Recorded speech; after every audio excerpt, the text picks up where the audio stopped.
we're back with another episode of Lakers Fast Break Podcast. It's Lakers Weekend, ending your Lakers Weekend right here at the Lakers Fast Break. I also host the Pop Culture Cosmos, where we cover the latest news and trends in pop culture each and every week, twice a week, wherever you get your podcasts. On this week's episode of the Pop Culture Cosmos, will be coming up Monday morning for you. We will be talking Comic-Con with lots of Marvel at you, coming at you with a new Black Panther announced, so Black Panther 3 on the way, Avengers Doomsday. Of course, a lot mentioned in regards to that. Who might be appearing in that? Could it be a Deadpool sighting as far as in Avengers Avengers Doomsday? We'll go ahead and talk about that. Plus also as well, everything that we saw, that we liked, that we want to talk about from Comic-Con. Man, still want to go to Comic-Con. Still on my bucket list. Been trying for 10 years to get press passes for Comic-Con. Still can't get it, but still try next year. We'll see what happens. But again, we're going to be talking about that. Also, the second week of The Odyssey and more. I finally get to see The Odyssey this week. Yes, my family and I, we finally got, well, actually we bought it weeks ago, but it was so far as far as away from the premiere, as far as when we could get 4 tickets together for the only 70 millimeter IMAX theater here in Las Vegas. It took about 2 weeks, a little over 2 weeks to go ahead and be able to get it. But yeah, go ahead and talk about The Odyssey and more right there on the Pop Culture Cosmos. Indeed. No, I can go as myself. That's fine. I'll be able to do that. That's fine indeed. So with that said, I also host Lakers Latest. I'll be bringing out a new Lakers Latest tomorrow, where we'll also talk about LeBron and what's going on in the NBA, some news and notes from the NBA, and of course, see if anything's going on with the Lakers. We'll go ahead and talk about that this week as well on Lakers Latest. Hopefully, maybe I'll include some NBA observations on this channel as well. So keep in tune with what we're doing right here at Lakers Fast Break as well. JSJ says free Dr. Doom costumes.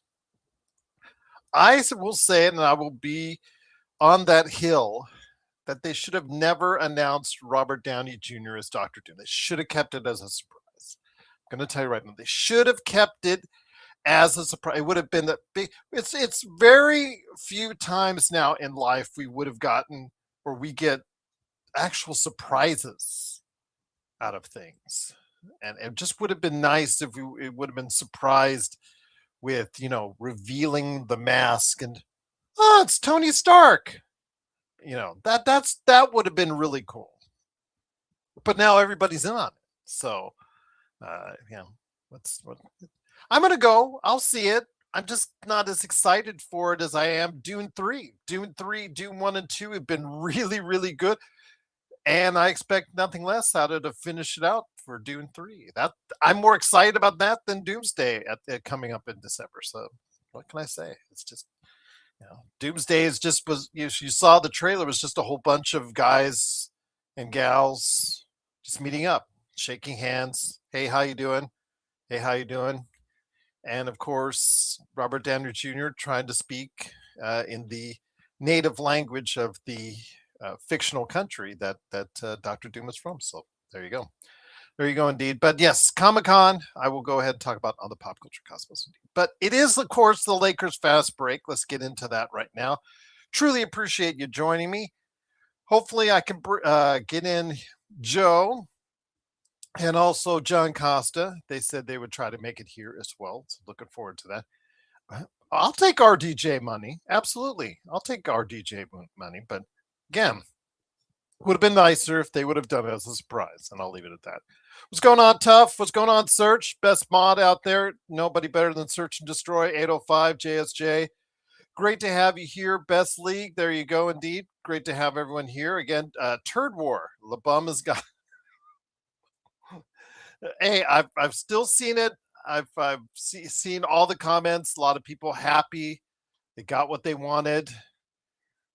They were really ecstatic that LeBron has left and moved on. And I said, again, I just think it's best for both parties to move on with their lives, to move on to different ventures, for the Lakers to move on, and for LeBron to move on as well. And with that said, the only thing that kind of irks me in all of this is that he went to Philadelphia on a 2-year with a player option veterans minimum deal. So about $4 million per year. Now I'm thinking, Gerald, why does this irritate you? Could it be to the fact that, he had a player option last summer and could have done essentially the same thing for the Lakers? So they would have had an extra, I don't know, $48 million to build upon. Well, depending on the salary cap, could have been less, but still, you get the idea. Or for people who wanted him to stay, which I'm not one of, or if you are, more respect to you. Did you want him to stay? And if that's the case, why didn't he give that same offer for the Lakers?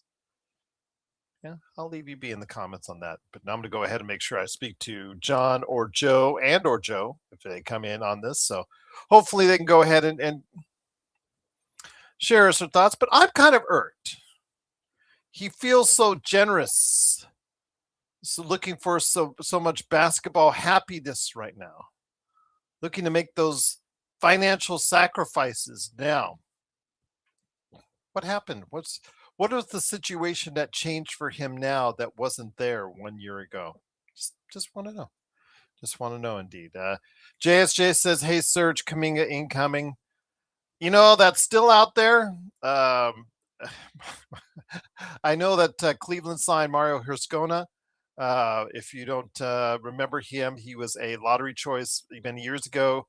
Kind of became a washout, but he's done well overseas and was just signed on a minimum contract with Cleveland. They still, I think, only have 13 players, so they still could be in the mix for a Jonathan Kuminga. But again, with the Lakers, a lot of it depends on whether or not, I guess, Atlanta plays ball with the Lakers on a sign and trade involving Jared Vanderbilt and how many picks Atlanta can pry away from the Lakers in doing so. Best League says Hazonia is trash. We'll wait and see. I mean, he's just on the minimum. So these minimum players, the ones that the Lakers have, they're on a minimum for a reason. They're at a point in their careers where they're either on the way up or they could be on the way down. So when you're at a veterans minimum and you're on the way down, like the ones the Lakers just got, Zaire Williams, and also as well Matisse Thybulle and Kevon Looney, I guess to an extent as well. These are show it to me. Show it to me you can still be a factor in this league type of contracts. With a guy like Mario Hezonja, it's just like a shot in the dark contract. So again, also a prove it to me type of contract. So we'll wait and see. We'll wait and see what happens as far as for the Lakers on their contracts. But Lakers were offering LeBron $18. Maybe 805, maybe. Again, I just don't think it really got to that far. I know Jeremy had a quote that he said the reports were that the Lakers were offering $25 million and whatnot. Again, I'm just not sure it got even to that point as far as it's concerned. It looked like they were just had different ideals, both the team and LeBron, just on parting ways already. They both had their eyes in different places, looking in different places from the get-go. So again, I think it's just for the best. I think it's for the best for the Lakers to move on from LeBron and for LeBron to move on from them. But again, we'll wait and see. Search and Destroy says, I think Thybulle will be good. I hope so, Search, because he's been terrible in the playoffs. He's only played 45 games in 2 seasons. And again, if you look at his playoff history, it's been absolutely abysmal. And if you saw the last performances from him against San Antonio, he was absolutely just putrid. His last shot that he took was an air ball from 3. So I think he shot under 9% from 3 in that series, under 20% overall from the field in that series. So again, his playoff career has not been stellar. So that's one thing. Even if he has a decent regular season, he has to be able to step it up in the playoffs. But that's the case. So he's a Laker now. Well, again, on a veterans minimum, you're taking a shot in the dark. And again, it's not a high risk. It's a 1 year deal. It's not a big deal. So why not? I don't have any problem with it. When you're going with these 1 year deals, it's fine. Zaire Williams, it's fine. So absolutely. I mean, they're low risk, high reward type deals. So again, if that's the case, and they play in the rotation, then it's worth its contract. Absolutely. 805 says, "Do you think Jokic or other superstar is now possible?" Jokic is not is to me is that's the chance I think the Lakers have, right? 805 of getting Jokic, and there's 359.5 million reasons why he will not be a Laker. It's a $360 million contract extension next year he's looking at with Denver. I just don't think he passes that up. And coincidentally, I don't think that they would do a sign and trade with the Lakers to make it easier for the Lakers to sign him as well, even if he asked for it. You just saw them go through and get played. They got played as far as with Spencer Jones signing by Oklahoma City. Sam Presti did them dirty with that offer sheet that was matched by Denver, but it's like a 2 year, $12 million deal. If it is on the surface, but if in their current state, you take a look at how much it's going to cost them in taxes for that 2 year, $12 million deal, you'll realize now that there was a shrewd move by Sam Presti and doing that offer sheet indeed. So I thought that was kind of funny. It's just like, okay, I'm going to stick it to you. Stick it to you. Why Denver give Jokic for AR? No picks. No. Yeah. Best league, it's not going to happen. AR again should have been signed and traded this summer, but again, wait and see. He's going to look good in February, but can he look good in April, May, or June?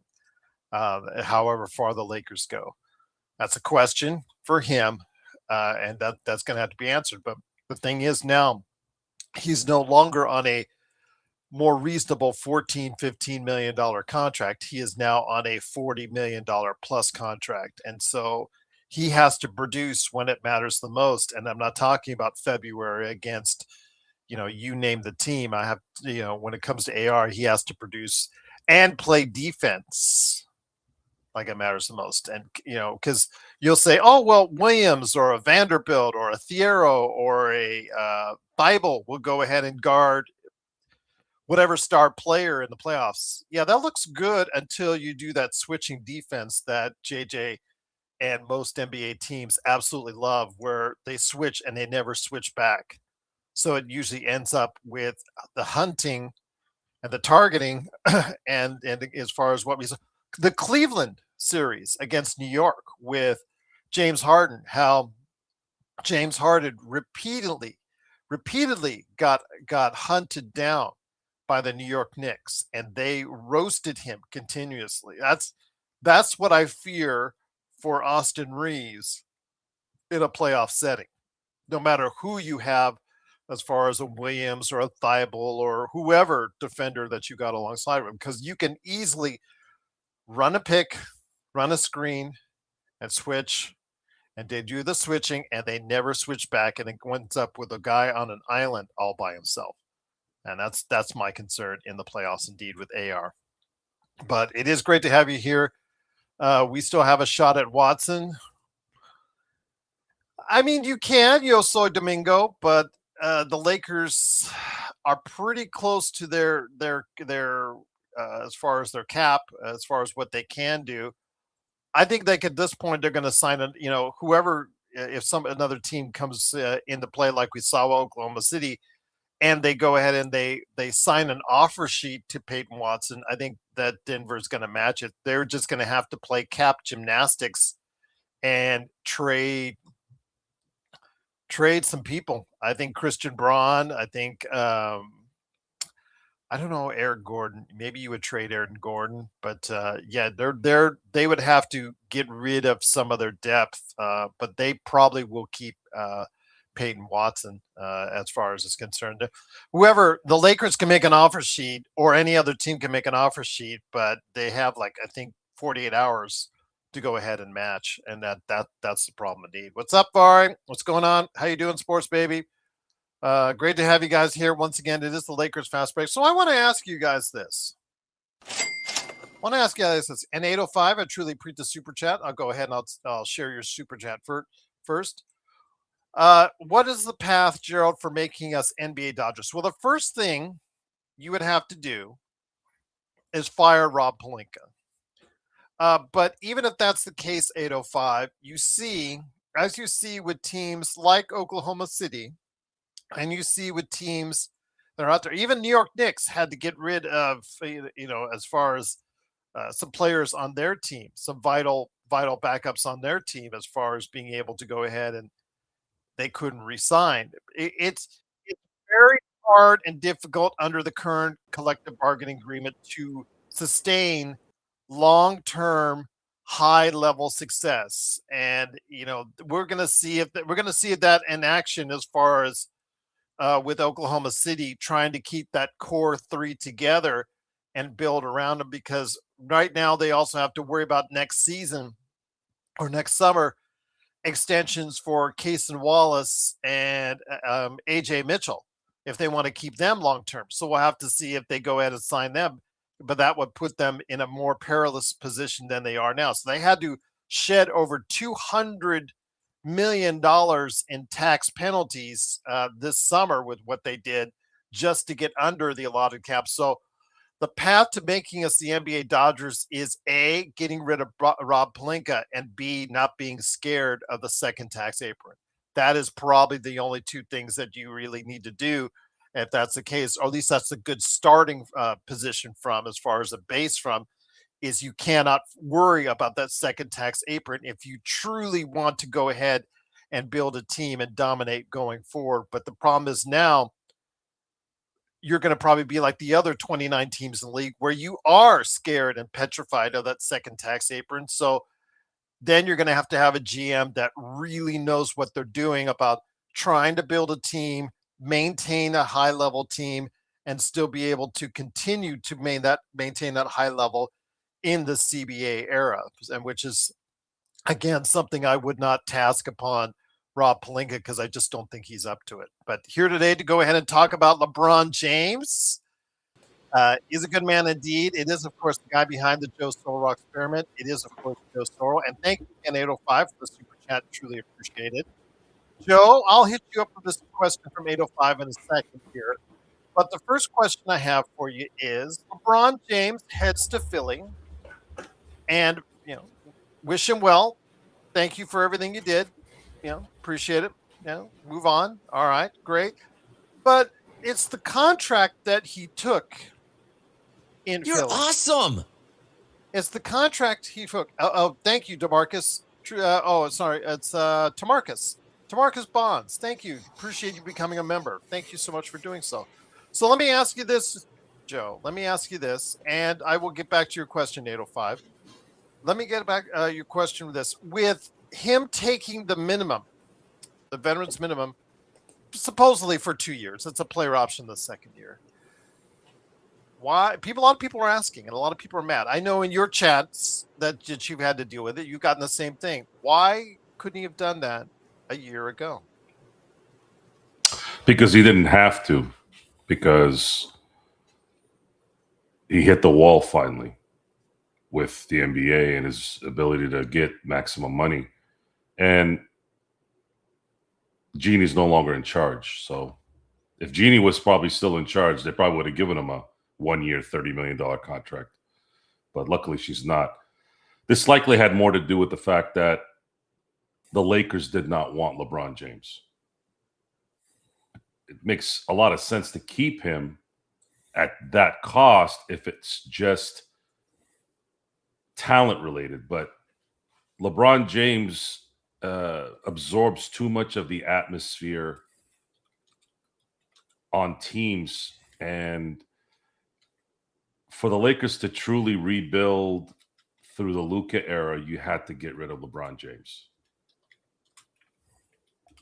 And of course, his lackeys make it like it was LeBron's choice. And there might have been some possibility that they thought maybe they could get more money, but then they finally hit the wall. So all this waiting around, see, there's no other way to put this other than to be a complete jerk and be insulting. But see, the general population are so easily manipulated.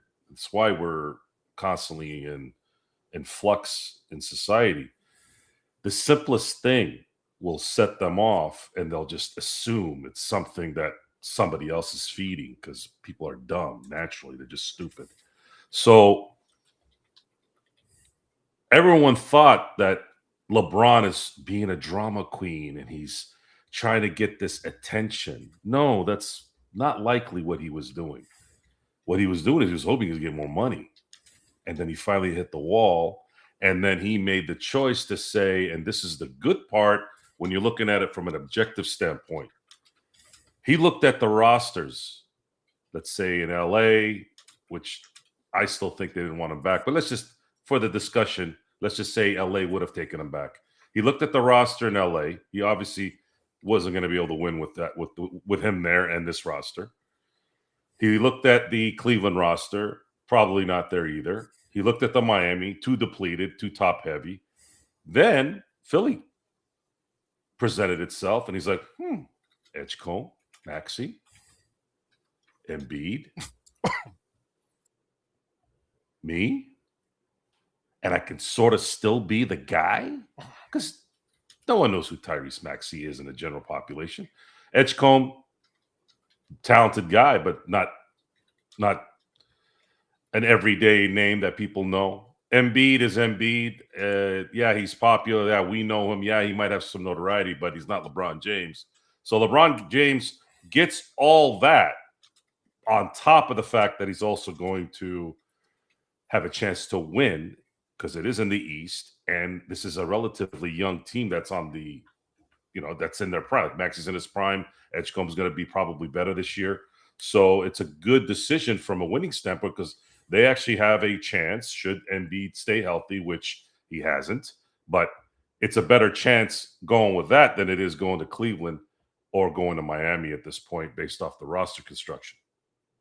And that's essentially what probably happened. That's how it played out. And there was no other way. There's no team out there. But we already knew this. If you know we're not tax experts, but we do know the simple stuff. We knew that there were, a handful of teams, if that could actually sign guys outright. And a lot of that is because of their dumb CBA, right? You can't really sign anybody. You sign one guy every year, your cap's gone. So, because you're also forced to spend a certain percentage of it. So, who really has enough money to spend on a marginal player or a player that's shouldn't probably get paid a lot, but you may want to because you want to get him, blah, blah, blah, blah. So Jaylen Brown is the big fish in Philly. We already know that. That's why I didn't mention him out of the gate because I wanted to first name the guys that were already in Philly. So then you throw in Jaylen Brown, and Jaylen Brown has had that experience of working with Jason Tatum. He's won a championship with another star, but Jaylen Brown is also not a household name either. LeBron James is the star of that team. Jaylen Brown might be a better all-around player, but LeBron is the star of that team. But the good thing about LeBron is he is a team-first talent. He will pass. He will contribute to that. And that always makes things much easier for the team, regardless of whether he's a diva or not. That's the other part of the solution. So be ready for a lot of load management between LeBron James and Joel Embiid. This is likely going to be a season where you're probably going to see Joel Embiid play 45 games, LeBron 45 to 50 games. Edgecombe is young, he'll be fine. Maxey's young, he'll be fine. Jaylen Brown is young, he'll be fine. But those two, the focus is going to be on keeping LeBron James and Joel Embiid as minimal in terms of activity as possible, and you have Jaylen Brown, Edgecombe, and Maxey to pick up the slack throughout an 82-game season. If the Sixers are going to say, if we can get Embiid and LeBron healthy going into the playoffs, it probably gets them to the finals. Because it's the East. Yeah. And in the East, it is highly unpredictable. There still is a pathway, a clear pathway for him there. And I can understand his decision, Joe. I'm not I know that some people were shocked by it. It just, okay. They made a hard pitch for him, and I can understand that. And I, like you said, if it all clicks and they're all healthy, they do have a pathway in the East. There is a pathway in the East, much more so than in the West, because you do have Oklahoma and San Antonio, that whatever team that LeBron is on in the West will not match up with those two teams unless he's on one of those two teams. So with that said, though, Joe, when it comes to it with LeBron, I think still people are irked that, I'll mention our good friend John Costa, who may or may not be here tonight. He's going to try and make it. But if he can't, I still want to let people know that if you want to check out Lakers Corner, one of his latest shorts, he was very ticked off. He dropped a few words that I won't repeat here in regards to his dissatisfaction with LeBron in not doing that same kind of financial sacrifice last season. Now, mind you, it is Rob Pelinka. You never know what he's going to do with another $40 or $50 million in cash to spend.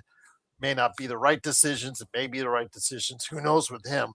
But still, having the opportunity to do so last summer would have been nice, because we talked about, Joe, you and I went back and forth for months on it. Like, well, the Lakers really can't do anything, but who knows, with another extra $40 million, or in the case right now, $48 million would have been the difference.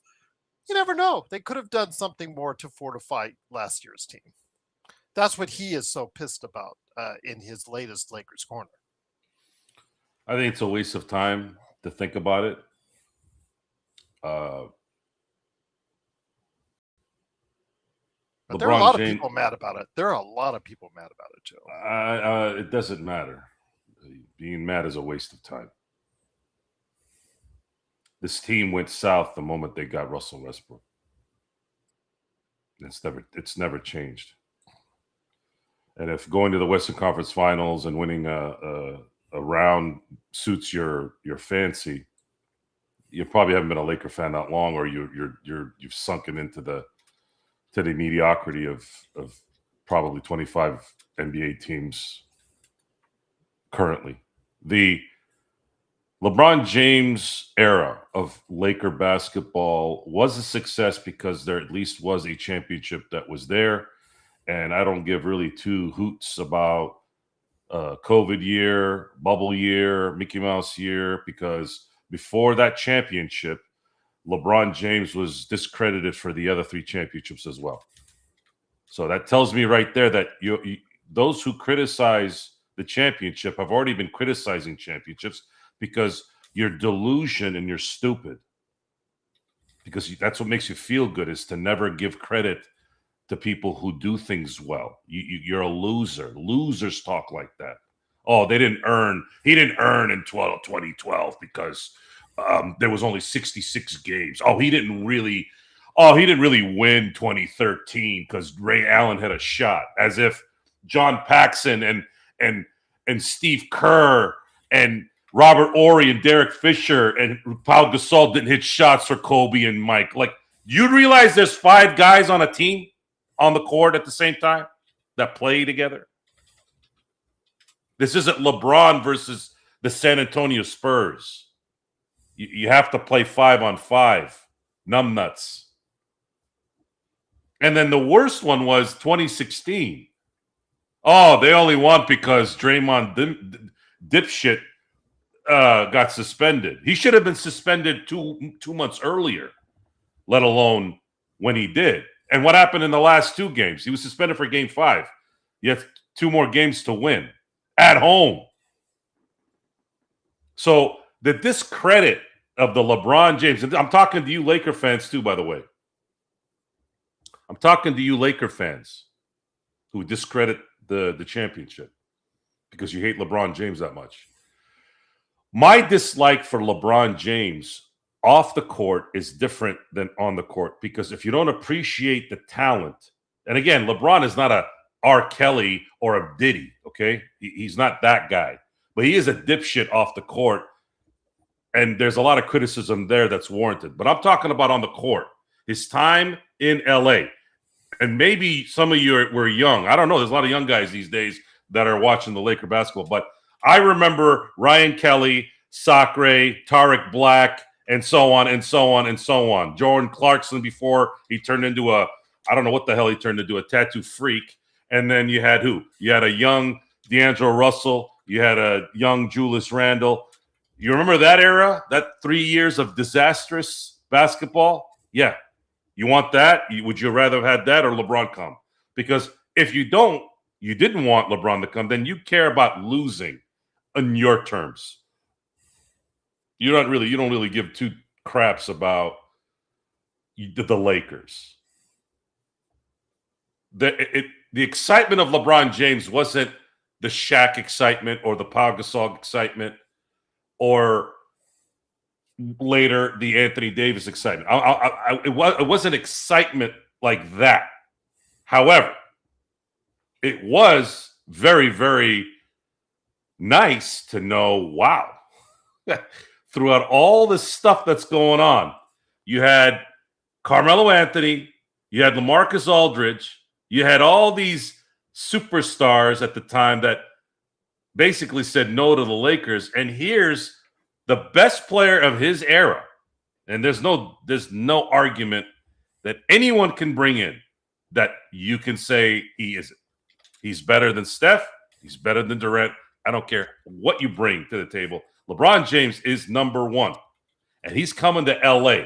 What that told me as a Laker fan, that the Laker brand, even through this garbage run of 5 years of no playoffs, you're still able to get the best player on the planet to LA. Once again, it is the Lakers Fast Break. It is Lakers Weekend along with Joe Soro. It is me, Gerald Glassford. Thanks again for watching, listening. So with that said, I'm going to have to go ahead and move on from LeBron real quick because I wanted you to answer 805's question, being that you are our Dodgers expert. Dodgers lost today. Just never like you always say, they can never finish it out. They love the success in the first two, and then just the go-home games, they just go home on. But with that said, what's the path to making the Lakers the NBA Dodgers?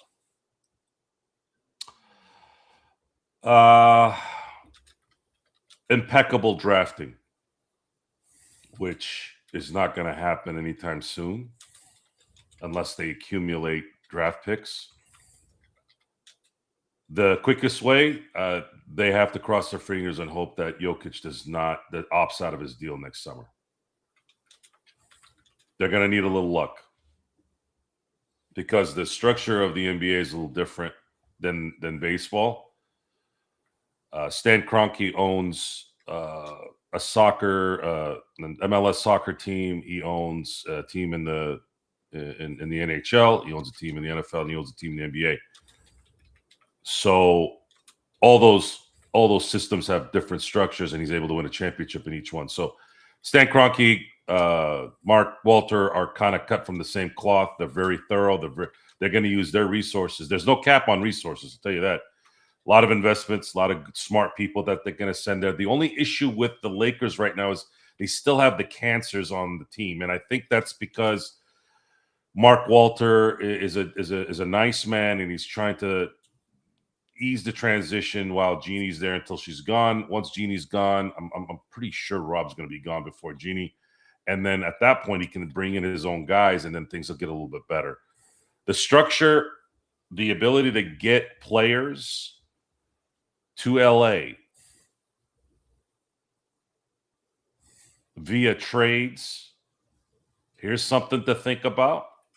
Sometimes you got to get out of your own head sometimes and realize, hey, there's another strategy. And that's like anything in life. If you feel like you're being taken advantage of, yeah, at some point you got to be a man, grow some nuts, and work around it, right?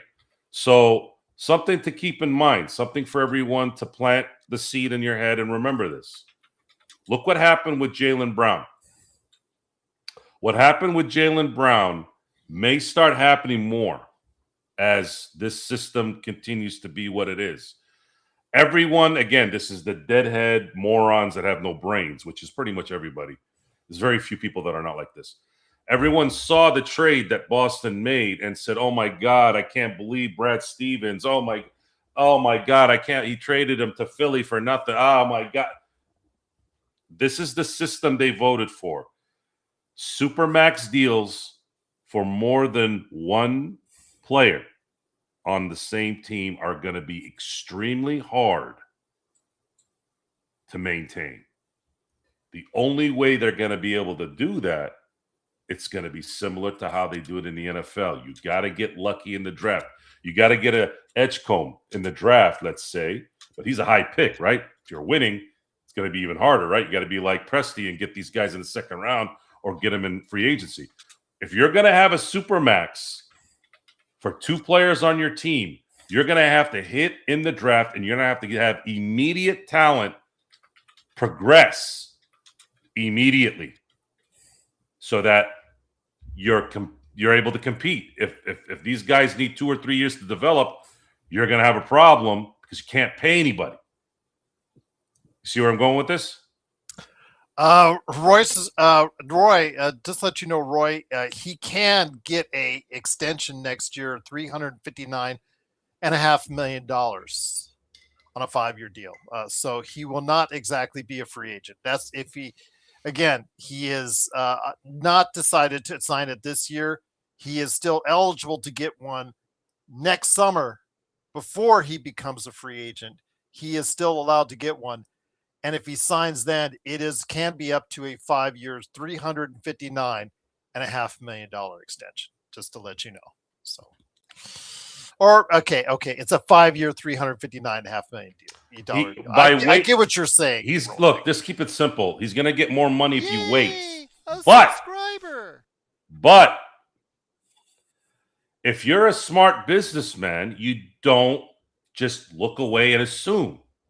If the Golden State Warriors had done that in 2015 and 16, guess what? LeBron would have a couple more championships right now. The system is set up the way it is. It's our job as voices on a Lakers show involving the Lakers to at least know a little bit about the setup of what could come or what may not come. So as of right now, you ask a great question. When is the Mark Walter era in Lakerland going to start looking like the Dodgers? Because the Dodgers didn't flip right away.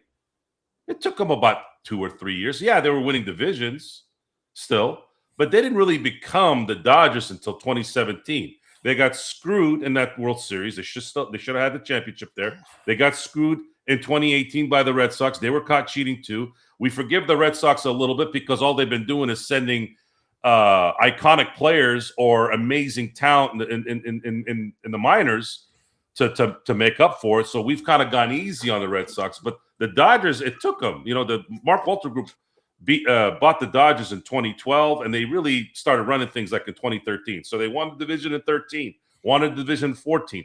Probably should have made a run in 14, but Kershaw kind of screwed up the 7th inning against the Cardinals in that playoff run. Hanley and Ramirez got hit in the ribs in 13.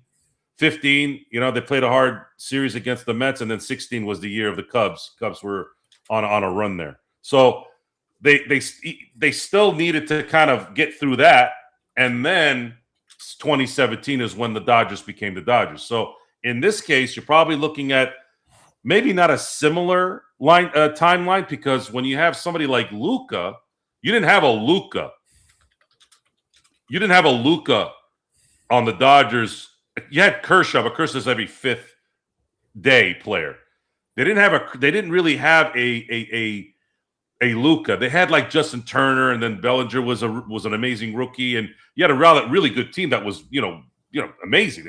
They would have won the championship if they didn't get cheated, but they didn't become the iconic Dodgers until Mookie Betts arrived. Mookie Betts is like the Derek Jeter of the Dodgers. And then, of course, when Shohei Ohtani came in 2024.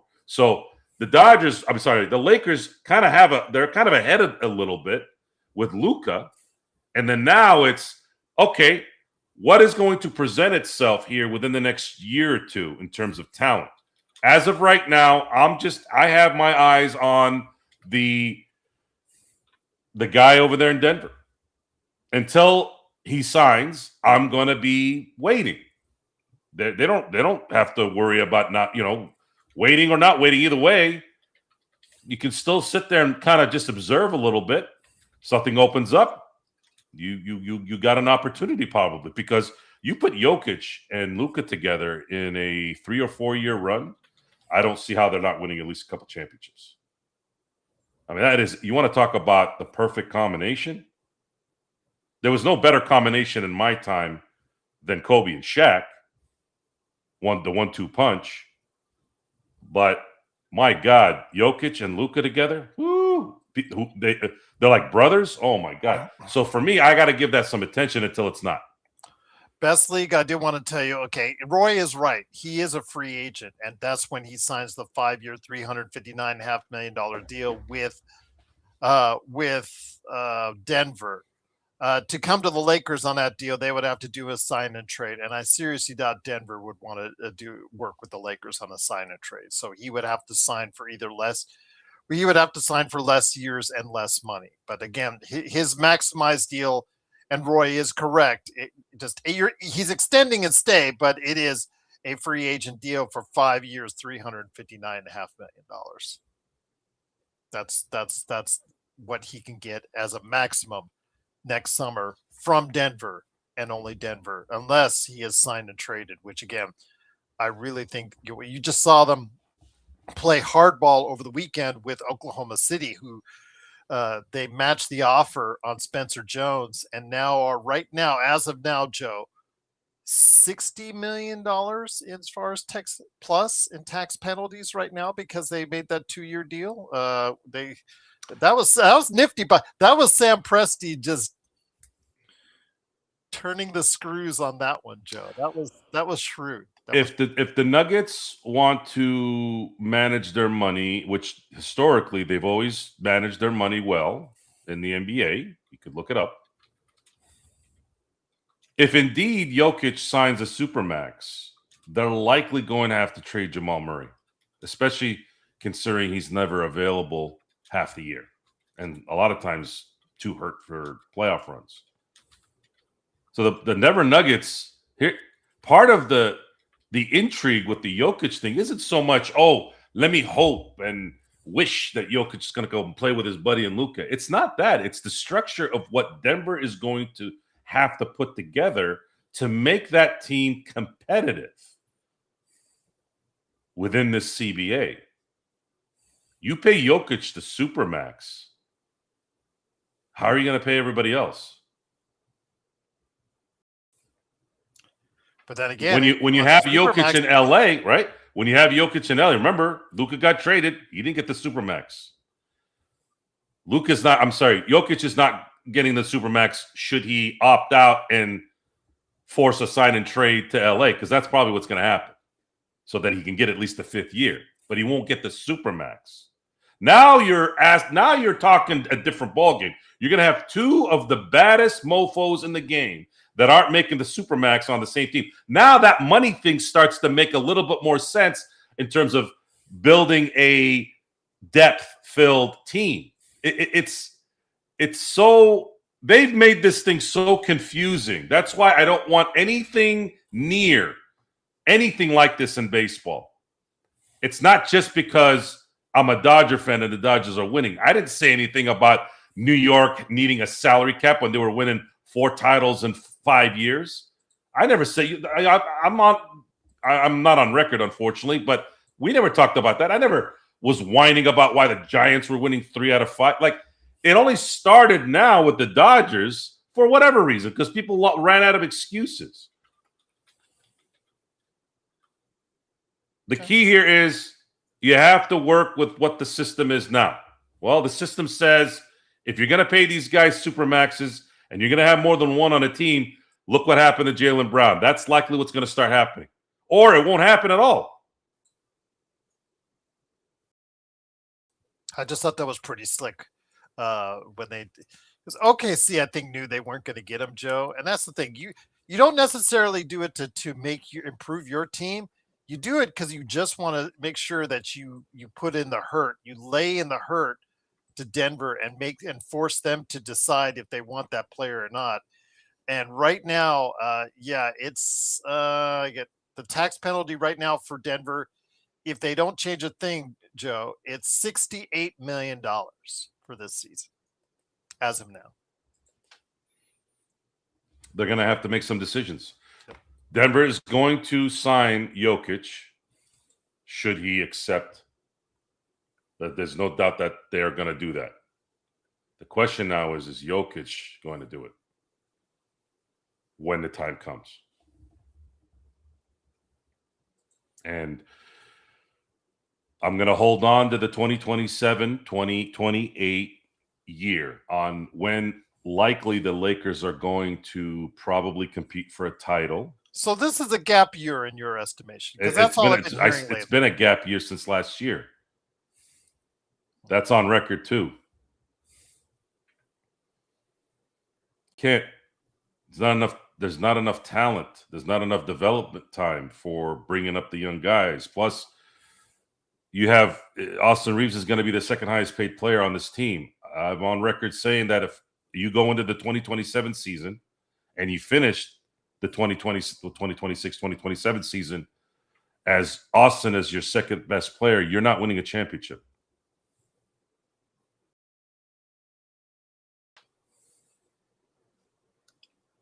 Well, you've been saying that for a while as far as it's concerned, because we've talked about where his best fit is, and it is as a sixth man as far as on a championship rotation. So, as far as watching him and being able to go ahead and seeing what we see with what's upcoming for this year's team, yeah, a lot of people are now really describing this as a gap year. And if this is a gap year, why did Rob go out and spend so much money, overpaying, in my estimation, on several contracts in order to go ahead and field a team which you and a lot of other people are saying is a gap year? Because that was the talent available, and the NBA has strict rules saying that you have to spend up to 90% of your salary cap every year before the first year of the year. But you don't need to do some of these guys 3 and 4 year deals. Well, that's a Rob Pelinka problem, which seems to not go away. And not only that, he adds the player option there because he's got some kind of hard on for player option. I'm sorry. Yeah, player options. I mean, he's the guy that goes into a car dealership and loses the negotiation every time because he wilts. That's what the player option is. What were the Utah Jazz going to do if they gave him a team option? Not trade him? What was he going to say? No, I'm not going to the Lakers because he's giving me a player option.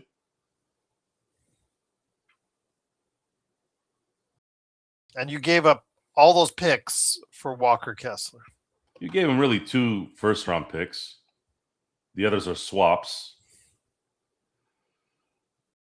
It's just timing of this is not good. The talent was very laxed. And the Lakers needed a center who could play some defense, and that was the guy that was available. And they have to spend that money.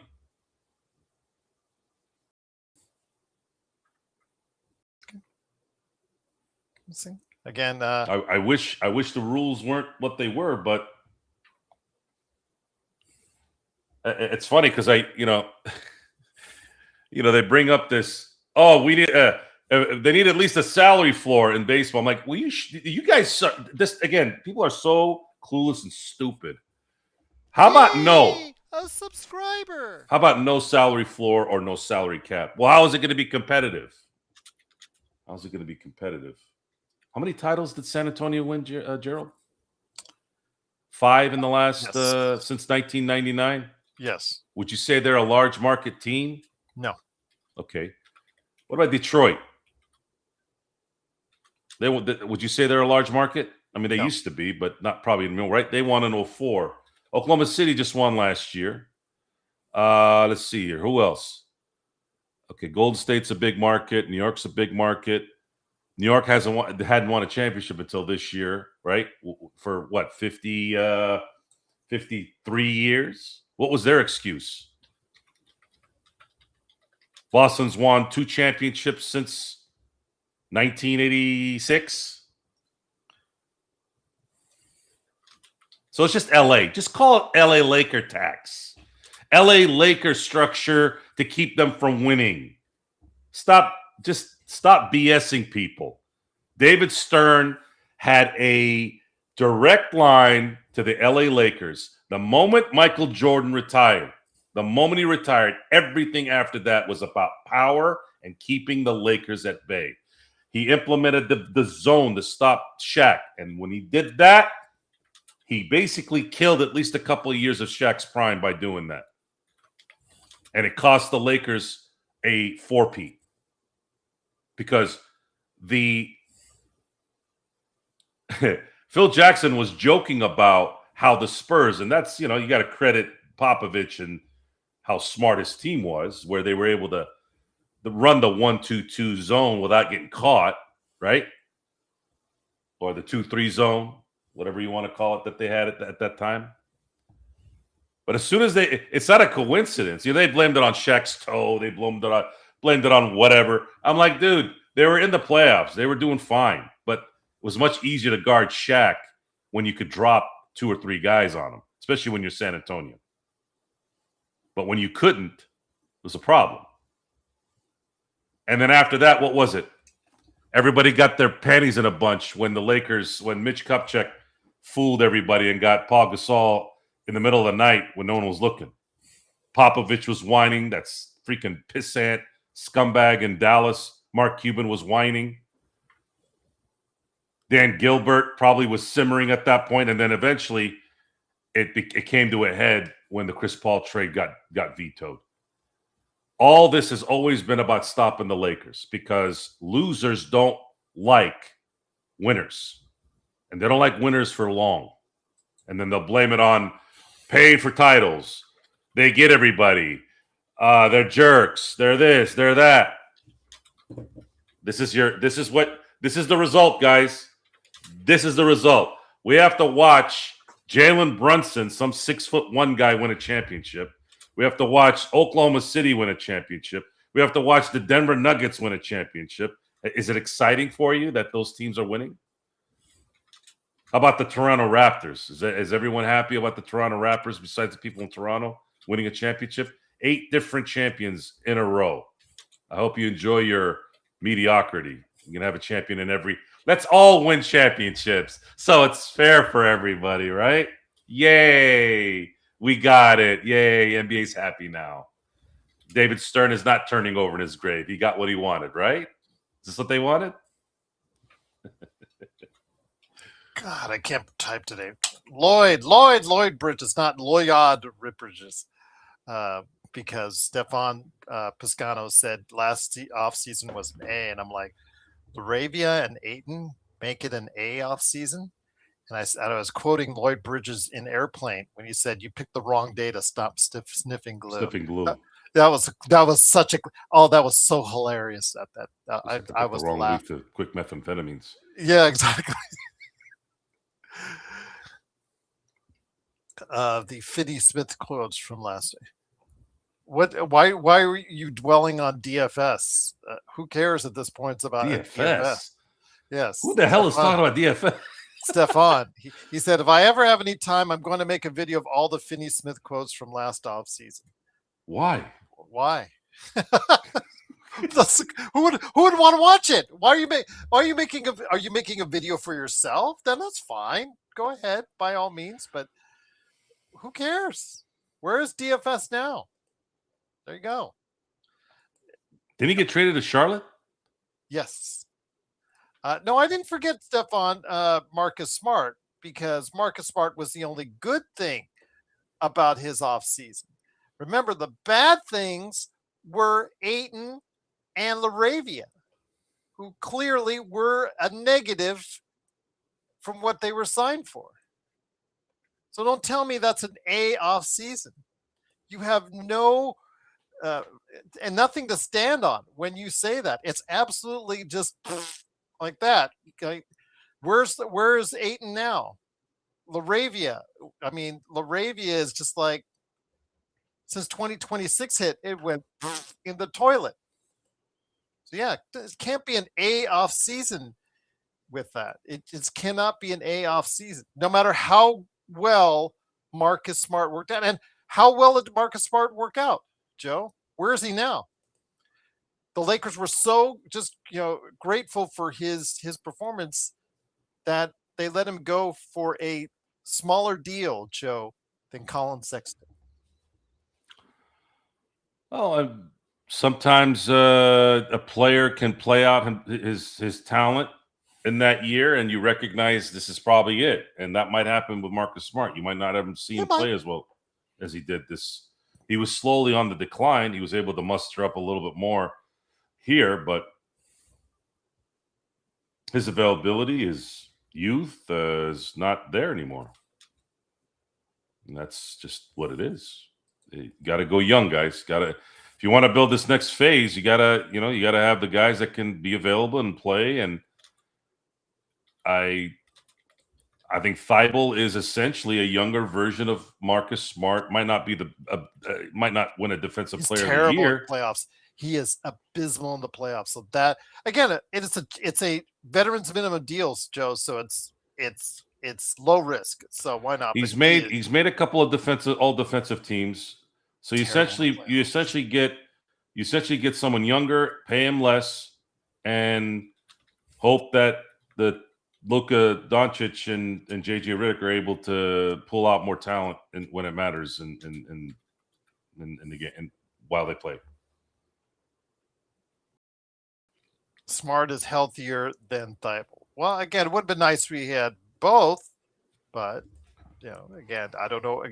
I wasn't there for the negotiations at all. If they even talked to Smart or his representation. Kirk says Bronny is redundant. Barlow is a starting level defensive power. Well, the Lakers are already one player over the allowance, so there's going to be a trade or there's going to be a release at some point between now and the beginning of the year. As of right now. So if you look at the roster, you have Zaire Williams, Matisse Thybulle that have come in. They're going to make the team. Obviously, Cameron Carr is going to make the team. Looney's going to make the team. Connect makes too much money to just be let go. Laravia's making $6 million. Hardy's making $6 million.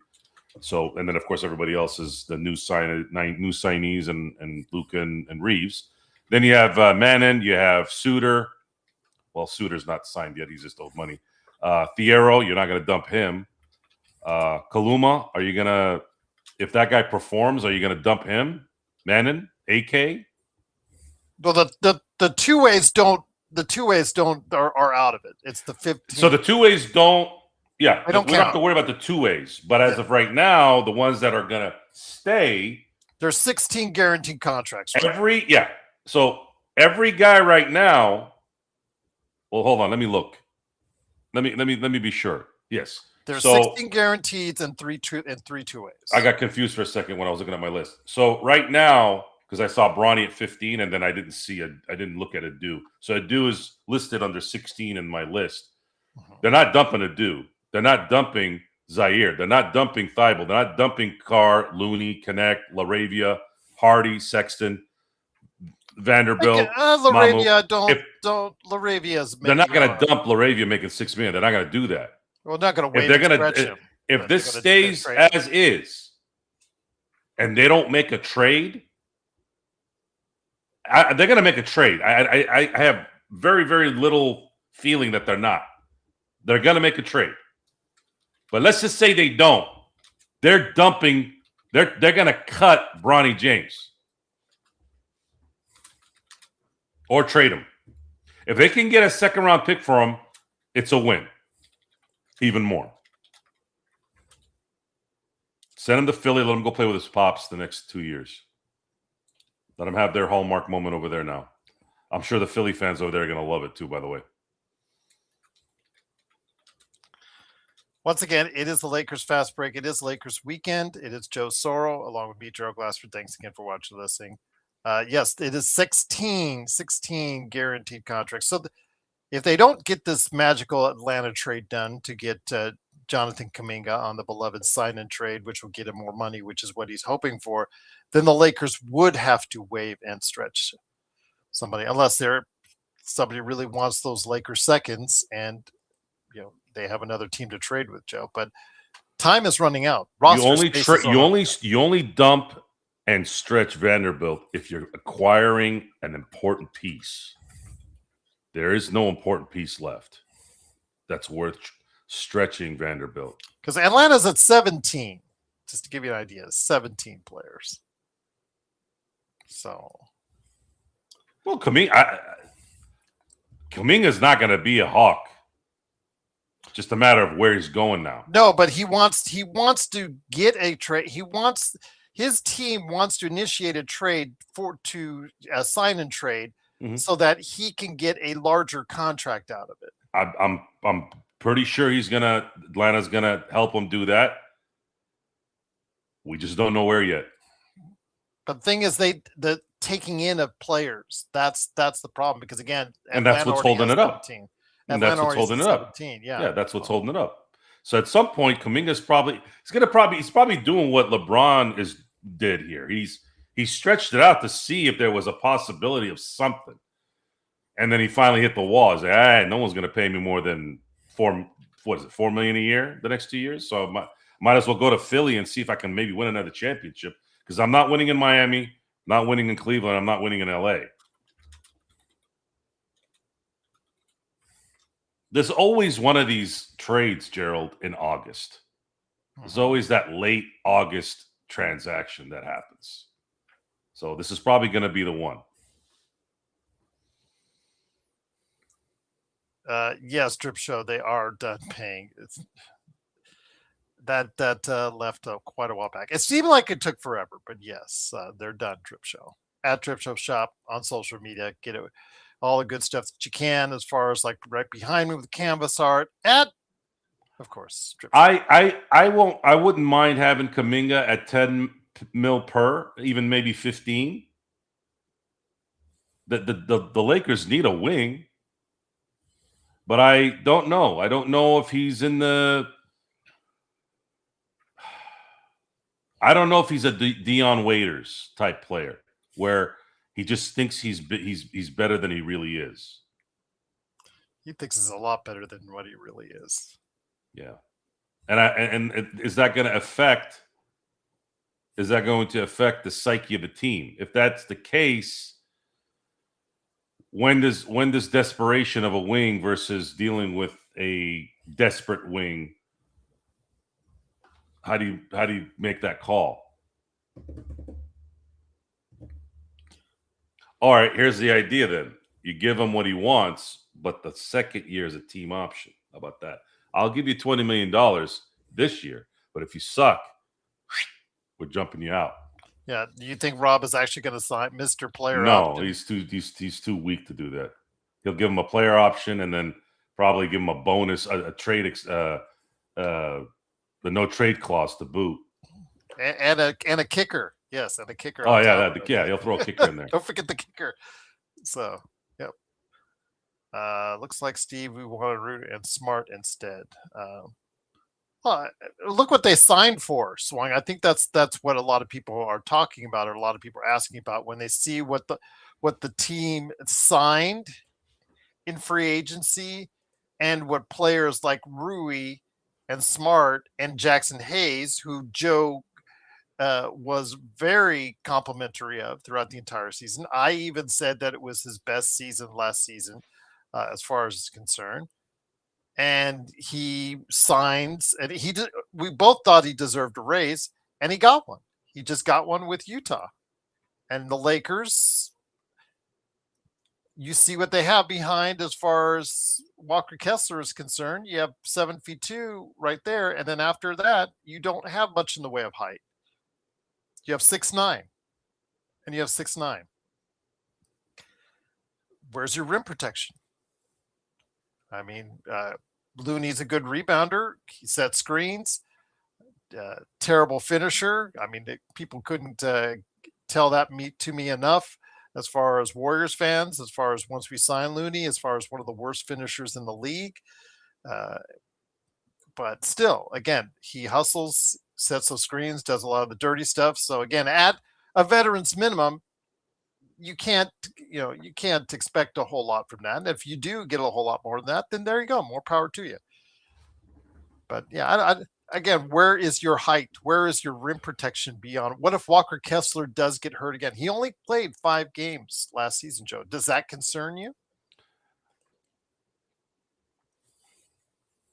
He had to fix his shoulder. I believe it was a labrum issue, right? I believe it was a torn labrum. So, coming from someone who's had a reconstructive labrum, and I had an excessive tear, like a moron, I let it continue to get worse and worse because I thought I was being a tough guy and I'll play through the pain until I finally realized, wait a minute, there's something wrong here. I got to go get it figured out. Get an MRI. And it didn't just say tear, it said extensive tear. Sucker took 2 years to heal after surgery. That's out of the way.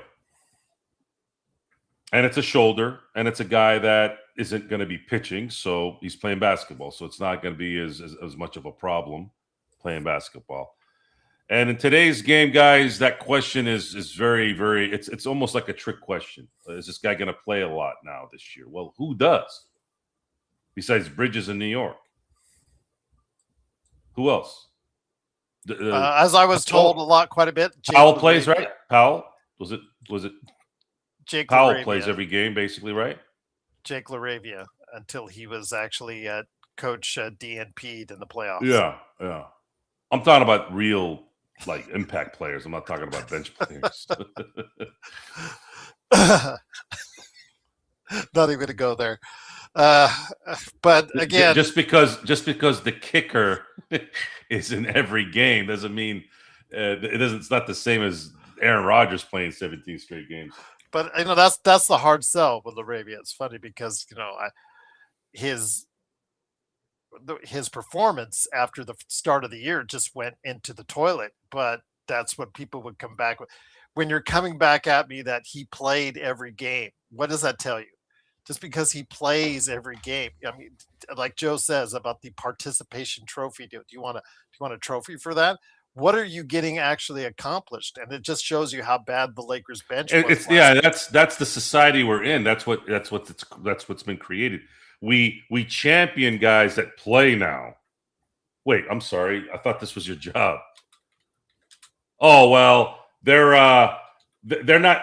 upstanding citizens off the court. Oh, really? Oh, are they supposed to be bad? Like, what is this? What kind of discussion is this? You really want a medal for doing things you're supposed to do? Aren't you an NBA player? Aren't you supposed to be a upstanding citizen and be a role model for your maybe not to strangers, but can maybe be a role model to your teammates, to people that you work with, right? All of a sudden, we've become this society. Oh, well, he walks to work instead of drives, and he helps the environment. Really? Oh, wow. Okay, great. Now what? How does that help the team win? And that's the thing. Well, that's the thing. I wanted to ask you this, though, because Williams and, again, Thibault, they're found money. They're on veterans minimums. I hope they work out. A lot of people are really high on that. And I'm again, cheap deals, why not? But, if JJ is going to continue to be the JJ that we know, Joe, he's going to be like what most 98% of most standard NBA coaches and rely on those veterans first. And will that come at the cost of guys like Thiero or Carr as far as getting some valuable playing time and experience?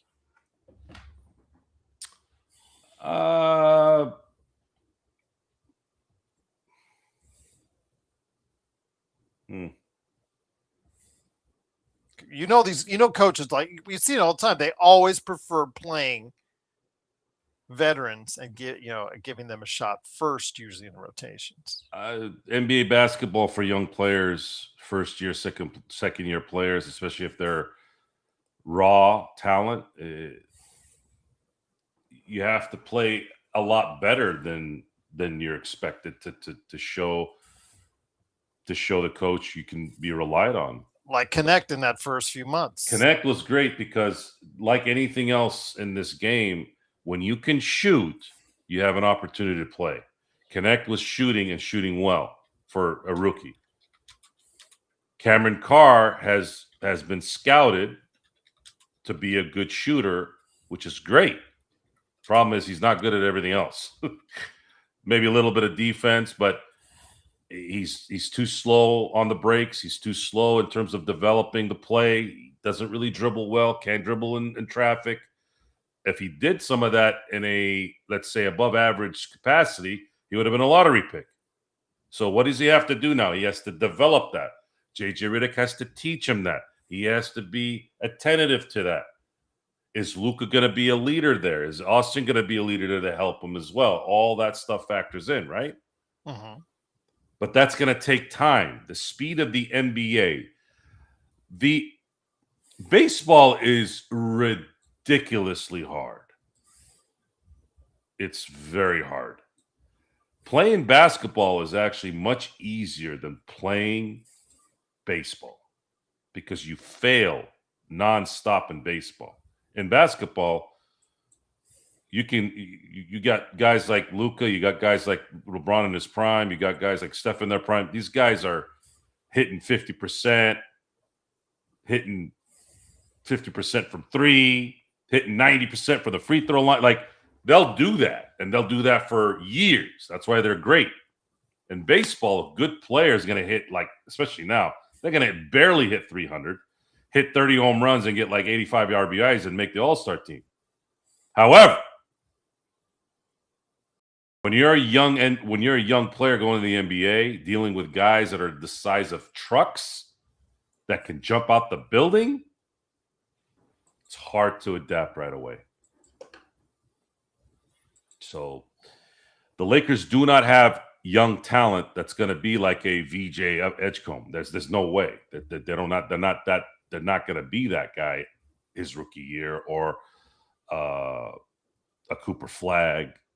And even Cooper Flagg, as great as he was last year, it doesn't translate to wins. You look at Wemby. He didn't translate to wins the first couple of years. It's too difficult of a transition. So for the Lakers to really surprise and go, whoa, I didn't know they were going to be this good. Walker Kessler has to be almost an all-star center and kind of like a defensive player of the year type player. Austin Reeves is going to have to know how to shoot better. And Luka has to be the MVP. And then everything else needs to kind of be a role dedicated setup where everyone knows their role and they do their role well. That's the only way they're going to compete, which is basically everybody has to be perfect. We're asking Austin Reeves to be a better shooter. He's not working on his shooting to be a better shooter. So that's probably not going to happen because he's not going to be a better athlete no matter what he does. Luka could win the MVP. Kessler, I don't know. He's a defensive center, isn't he? Well, Luka will have to be, for this team to compete, and that'll be my next question coming, Joe. But for Luka, for this team to compete, Joe, Luka has to play at a top 3 level in the NBA. I actually think he has to be the number one, clear-cut number one. Now, here's the problem. Here's the problem with that. I've said this a few times on this show. The last time a Laker won an MVP that wasn't a 1 seed was the last year. It might have been the year after, but it was in 75-76. Kareem won the MVP where it was voted on by the players. After that, it was done by media.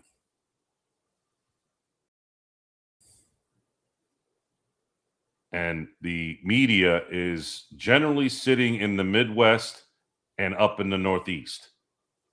Even if they work on the West Coast, they're all, you notice you know, the Allie Cliftons and all these people, they're all from that area. They're all from Ohio. They're all from Missouri. They're all from the Podunk areas or the Northeast. They're not going to give Luka the MVP unless he's the 1 seed. The fact that Jokic didn't win the MVP this year was pretty bad. And that the NBA has been doing that for a long time. Michael Jordan should have 9 or 10 MVPs, and he doesn't because of voter fatigue, because of bad voters. Voters that are hypocrites, too. Voters that say, well, Luka doesn't play any defense, yet the same voters, when I look back on the voting tallies, voted for James Harden in 2018. The same a-holes who said Kobe has to win the MVP are the same ones that gave the MVP in 2017 to Russell Westbrook, who was a 7th seed, just like Kobe was in 2006. And not only that, Kobe wasn't even 2nd that year in the voting. He was 3rd behind Nash and LeBron. And a lot of those guys are the same voters. Yeah. See why I'm always bitter, guys? Because I don't like hypocrites. Hypocrites are the scum and the sewage rats of the earth. Because they'll come through a door, tell you one thing, go out the door and do another. That's a hypocrite. Hypocrites cause more problems in society than anything. It's not the gangster in the jungle in LA. He might be selling dope and gangbanging, but we at least know what he's doing. We don't know what these guys are doing when they come through the door, tell you one thing, and they go out and they do another. Just saying. Didn't want to go too deep into that, but it's, you know, I'm just trying to use some comparisons here to explain what I'm trying to say here. There is no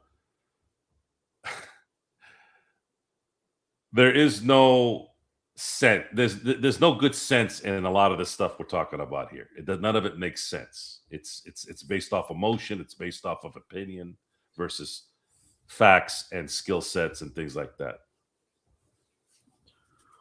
Once again, it is Lakers weekend. It is Joe Soro along with me, Gerald Glassford. Looks like John Costa is not going to be able to make it tonight, so apologies for that. Again, truly glad to have you here. Don't forget, I do Lakers latest.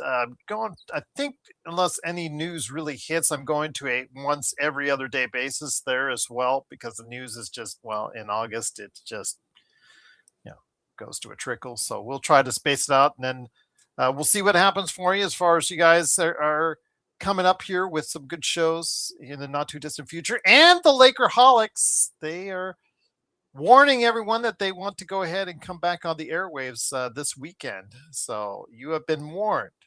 The Lakerholics are coming back. They mentioned to me on the chat that they want you to be added to their text chat. And I said, okay. The Lakerholics, they wanted to add you because they were talking smack about Bronny.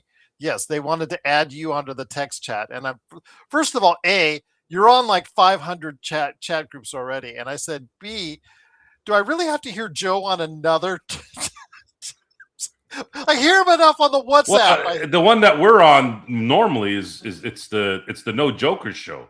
Yeah. He'll go into his 4-paragraph diatribes, and I'm just sitting there going, I'll get the chime in the car, and I'm like, he does love his LeBron. You gotta admit, he does.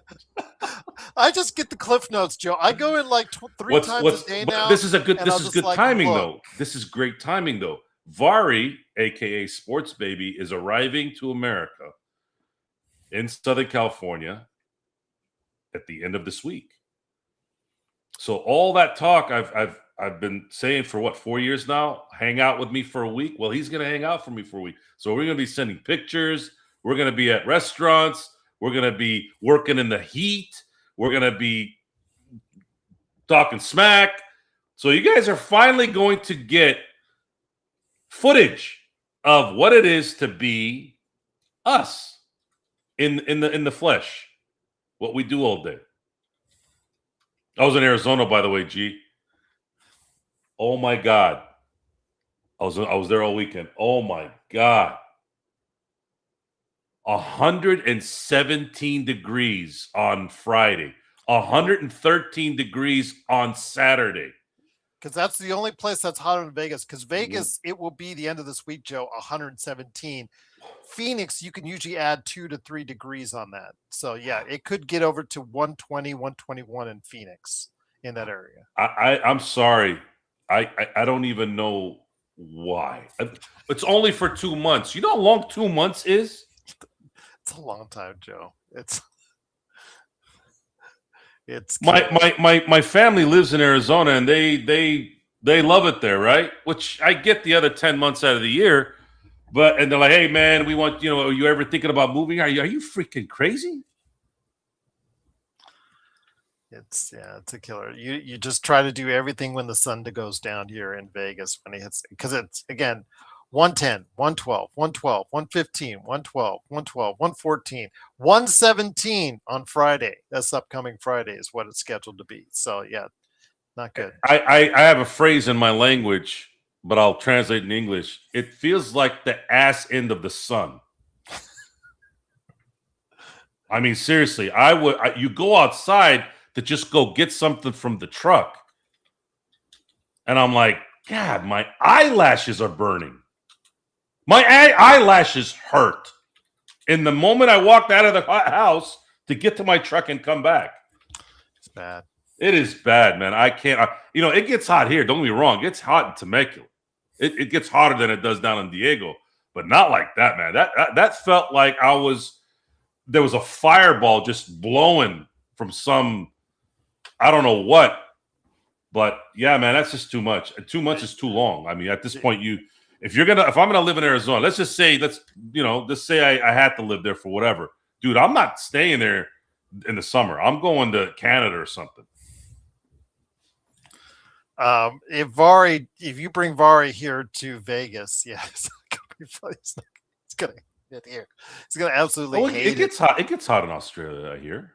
But yeah, it's just the dry heat, Joe. It just kicks your ass. It does. I mean, I understand. I've been, like Black says, with the humidity on top of it as a kicker, like 100 and humidity and humid, maybe just as bad as 115 here in Vegas or Phoenix with the dry heat. But yeah, just week after week of 110 plus, it just wears you down. It just beats you down after a while. Because in Vegas, it has been above 105 for weeks on end. And that is true. Going to Flagstaff, but the problem with Flagstaff, Swung, is the people there are not my kind of people. Well, with that said, though, Joe, I wanted to ask your final thoughts for this before we head on out, and that is ESPN on its latest rankings, off-season rankings, the post-LeBron joining Philly rankings after the dust has settled. I think it put them around 4th or 5th, whatnot, but that's not the bigger thing for us. The biggest thing is, where are the Lakers in all this? And the Lakers have been moved out of the top 10 currently on ESPN rankings. Again, that's barring any changes or any injuries or anything like that. And the season has yet to start, but they are now 11th place right now in the ESPN rankings overall in the NBA. Agree or disagree with ESPN? Oh, I don't care what anything that. Do you just kind of vibe? Do you get the vibe of them being right around at number 9, number 10? The acquisitions were average. Yeah. They were average from an average GM at an average time. It all bunched up together. It's just a timing thing too. I'm sure that if Jokic was available this summer, they would have signed Jokic. They wouldn't have signed Kessler, right? Kessler's the only guy that was really available. And who else? Oh, they had a guy in-house that was available to get paid the max, and their dumbasses paid him max when he probably should have gotten 35. But they're worried about what? Detroit taking him away? So then go trade him for Durant. I don't know. It's timing in life is a lot of times more important than skill set and resources.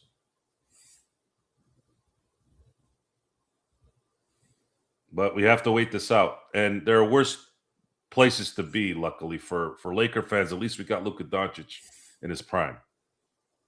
At least we're going to have something, some kind of chance to do something here.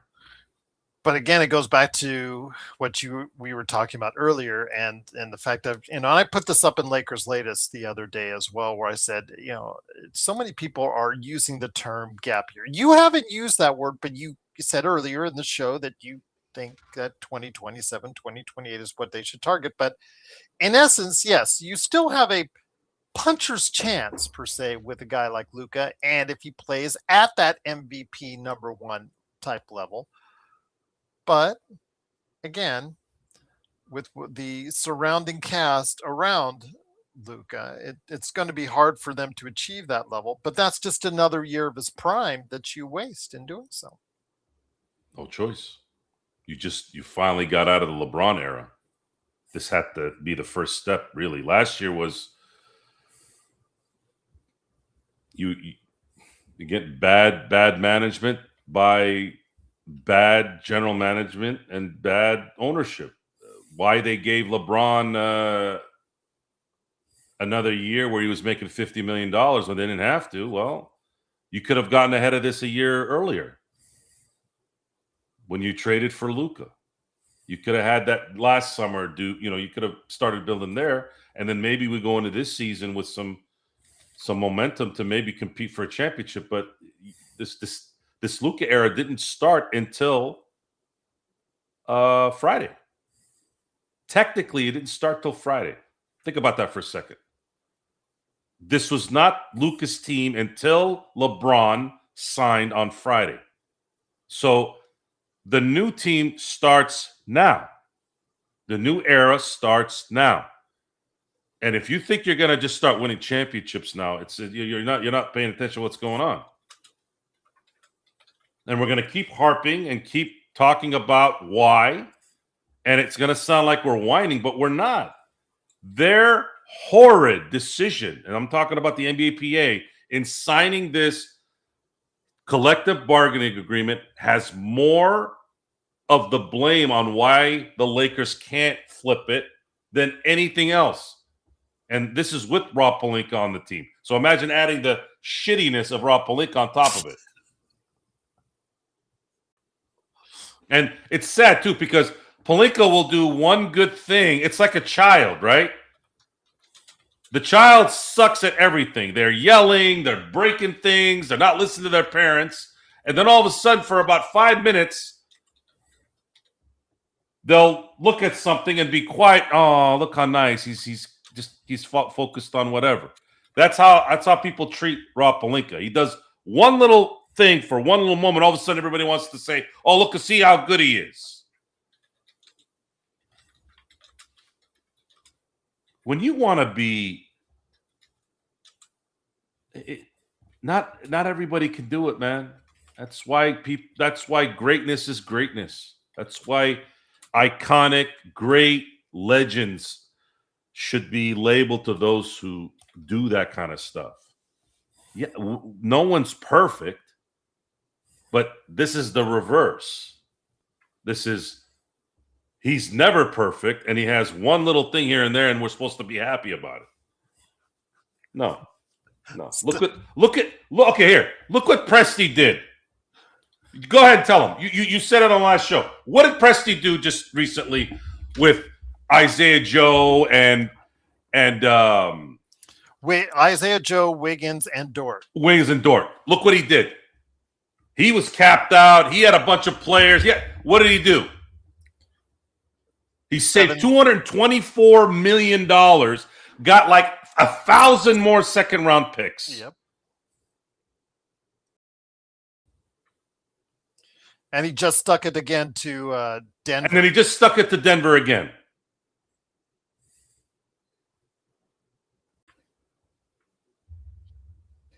Presti's working with the same rules, right? We were used to that. I guess we had Jerry West for 30 years, right? You would have done that same thing. That's just what I was thinking. Yeah.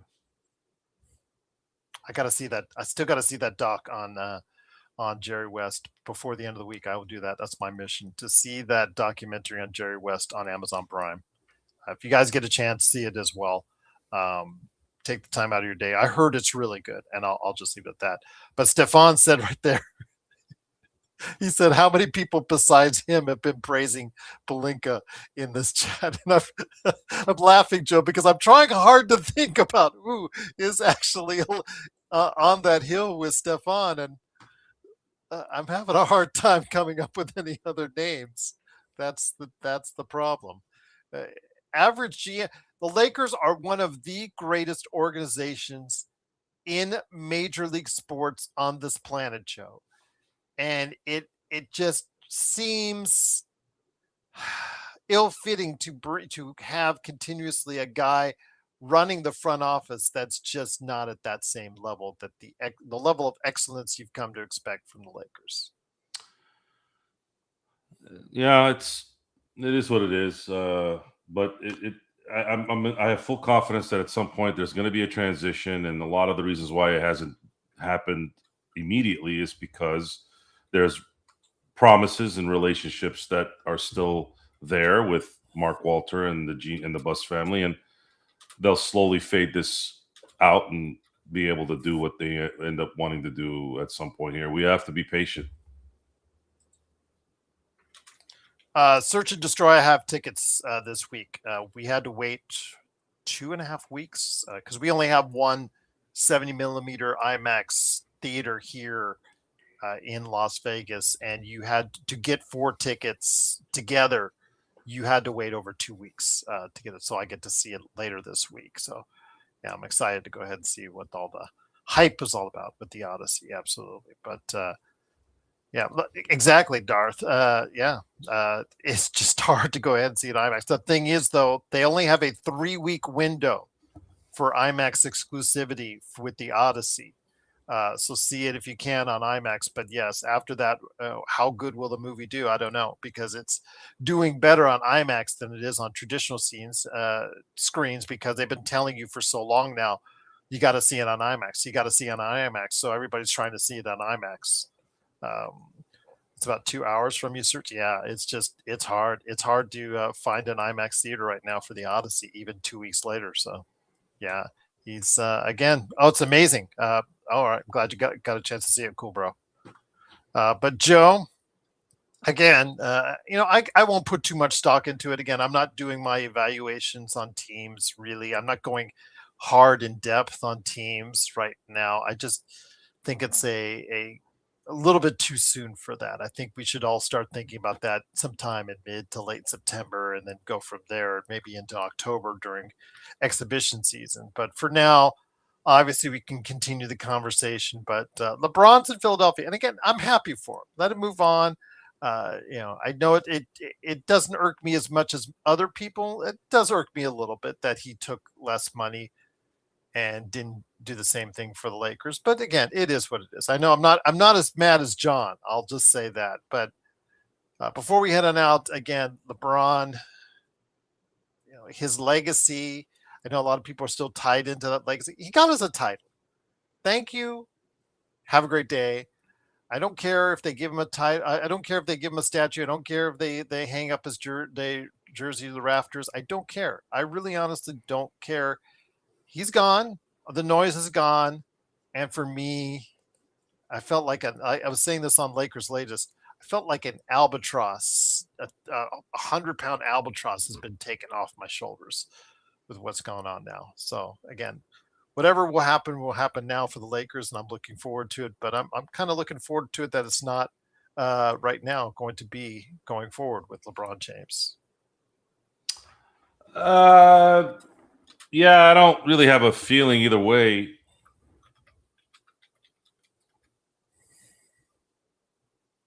I was sad when Kobe left, obviously, but it was right time. Shaq getting traded sucked, but it was either that or lose Kobe to the Clippers. Kareem retiring, I don't really remember that well. Obviously, Magic retiring, the real retirement, not the one in '96. That was one of the worst non-family friend things ever.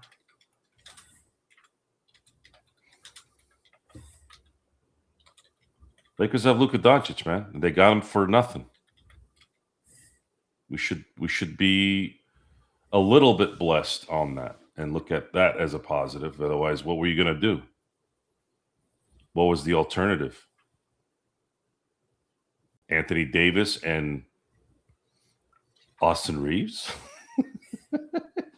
and Max Christie, whom everyone thinks is this amazing player.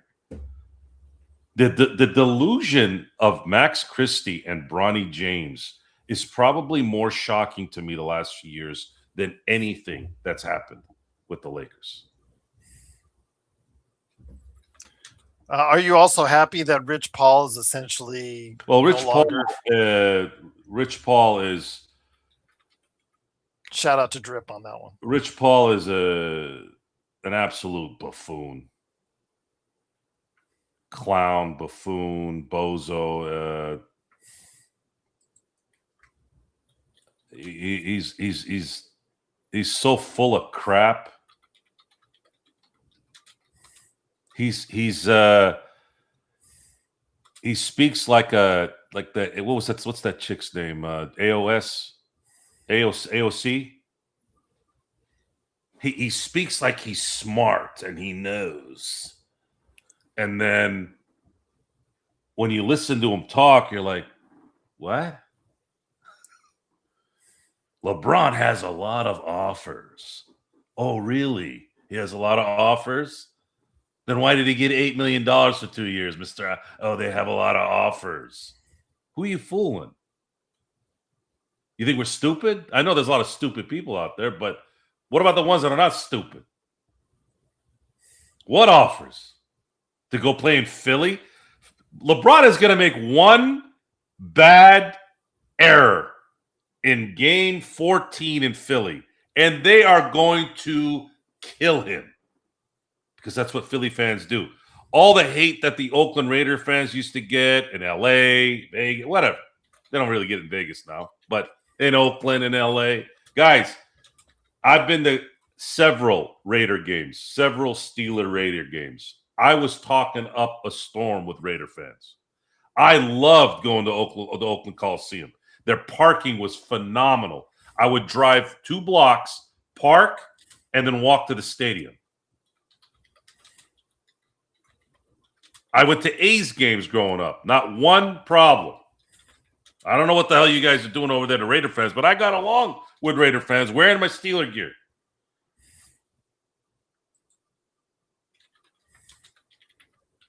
Where am I going with this? Philly fans are the worst. Philly fans are the worst. And LeBron is going to get it. And that's going to be the stories. And that's going to be the stuff that goes on. Enjoy. I hope you have a good time in Philly. It was still the right call to go to Philly because it's in the East. And if by some miracle Joel Embiid can muster one season where he can go from first round to the finals, then there's a chance that they could compete for a title. I don't know if they'll beat San Antonio or Oklahoma City or whomever, but he'll have a better chance there than he would in the West. Beyond. Because I don't believe the Knicks are going to repeat. I think this is a one-hit wonder for them. And I think they've gotten their jollies off. I think Cat got a little bit of validation for his career. Mike Brown has got a little bit of validation in his career, but I think this was a shooting star, and they're not going to see another championship for a while. Unless the odds will tell you that it's not based off of what we've seen this entire decade. Yeah. Closet Raiders. There actually are some search here in Las Vegas, but when you go to a Raiders game and you see 60% of the stadium dressed for the other team, you realize that maybe it's not as many as you think it is, but they still pack them in. whether it's their team or not here in Vegas. We'll see with Mendoza, the kid, if he can stay upright. Well, they're talking enough. about Kirk Cousins starting the year. That's a good way to develop a guy. All right. Well, rookie quarterbacks. If you look at the career that Aaron Rodgers has had, he's set for 3 years. If you look at Patrick Mahomes, he's set for a year. That's sitting that first year that's always proven to be an amazing sit. Very few can have the patience to do it, but they do it. I know Carson Palmer wasn't a Hall of Fame player, but he could have been if he hadn't gone to Cincinnati. But even he sat for a year and he came out the gates pretty well too. Who else sat? Steve Young. You could say Brett Favre. Brett Favre was unique. He was unique. He was such a. But he didn't start right away.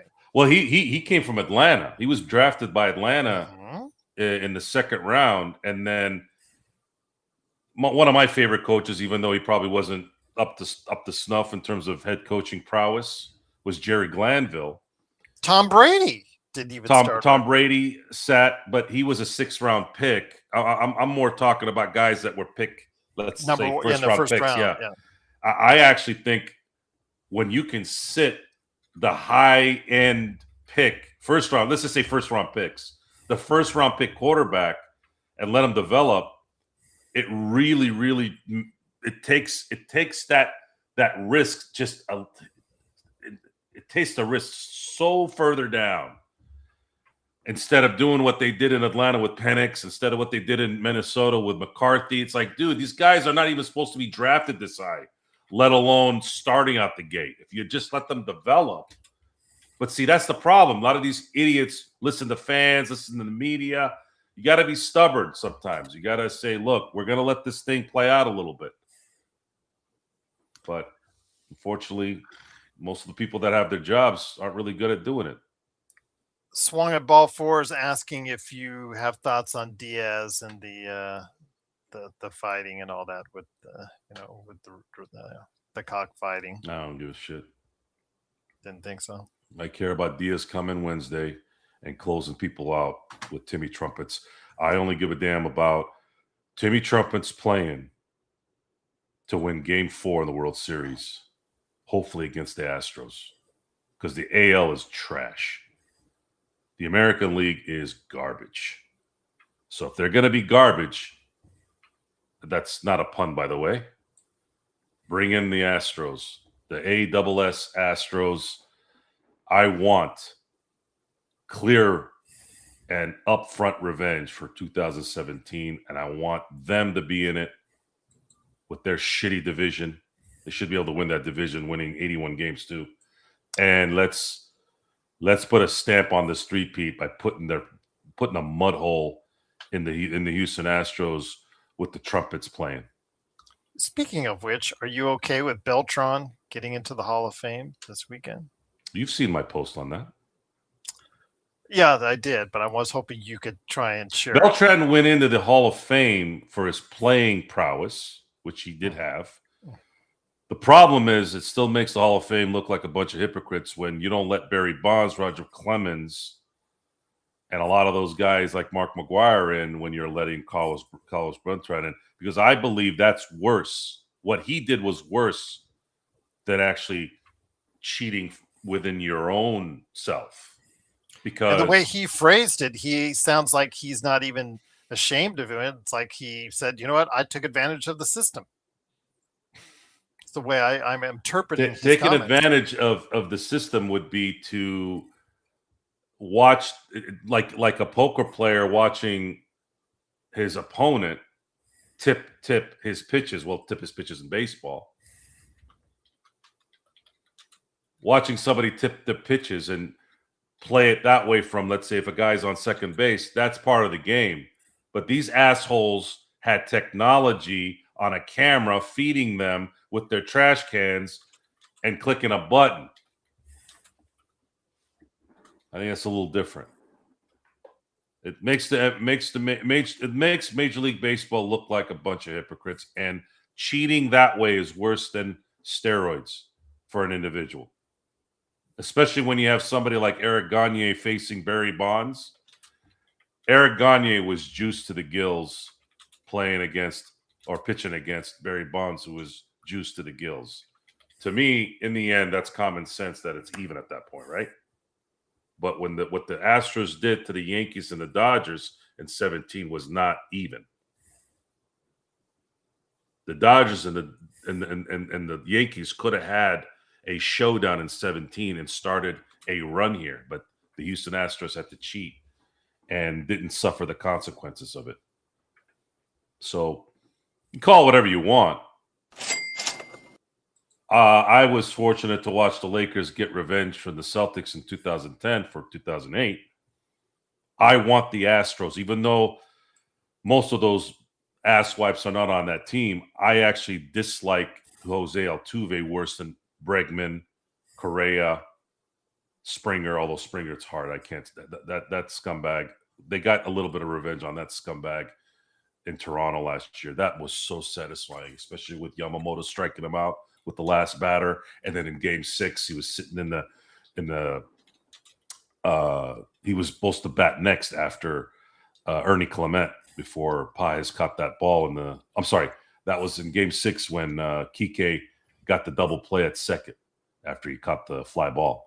So, to me, Diaz, trumpets, Houston, and I want it in Houston. I know Dodger fans want to celebrate a World Series for the first time in LA since 1963, but if I had a wish, you're not going to hear the trumpets in Houston, obviously, but I'll play it at my house. I want Edwin Diaz closing out the Houston at Double S Astros in Houston for the 3-peat.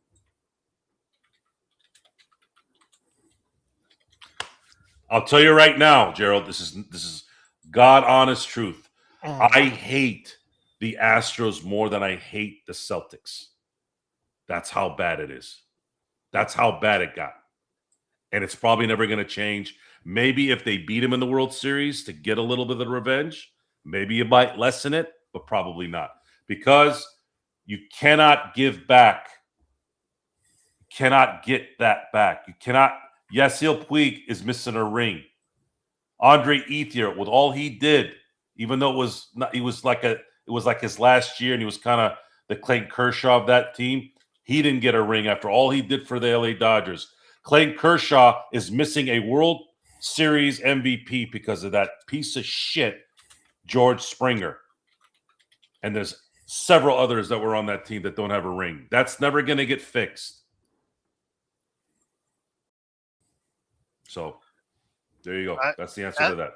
At this point, Stefan, and thank you so much for the super chat. As far as Bonds, and at this point, why not? Just the McGuires, the Sosas. You know, when you put in a guy like Beltran, who again, not only is not ashamed of stealing signs and whatnot, as it's come off saying and sounding like he endorses what he did. He is like not ashamed of what he did. So again, you know, if you're going to do that, then just put them all in. Put all the Bondses, put all the Sosas, McGuires, Clemens. Just put them all in. Just put them all in, because at this point it doesn't matter. I mean, Search and I have been asking for Garvey in the Hall of Fame for years, because all he did was get an MVP, 2 World Series MVPs on top of it, and then he's still the NL leader in consecutive games, and that's nothing. So I guess so. What are you gonna do? All right, whatever. And by the way, this is my answer on the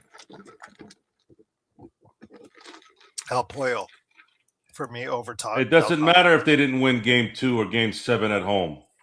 They were going to win Game 5. They were up 4-0 and 7-4 in that game. Even if they lost one game by cheating, they had no business in that series if they're not cheating. They had no business. The Dodgers would have probably won it at worst in 6. Might have won it in 5.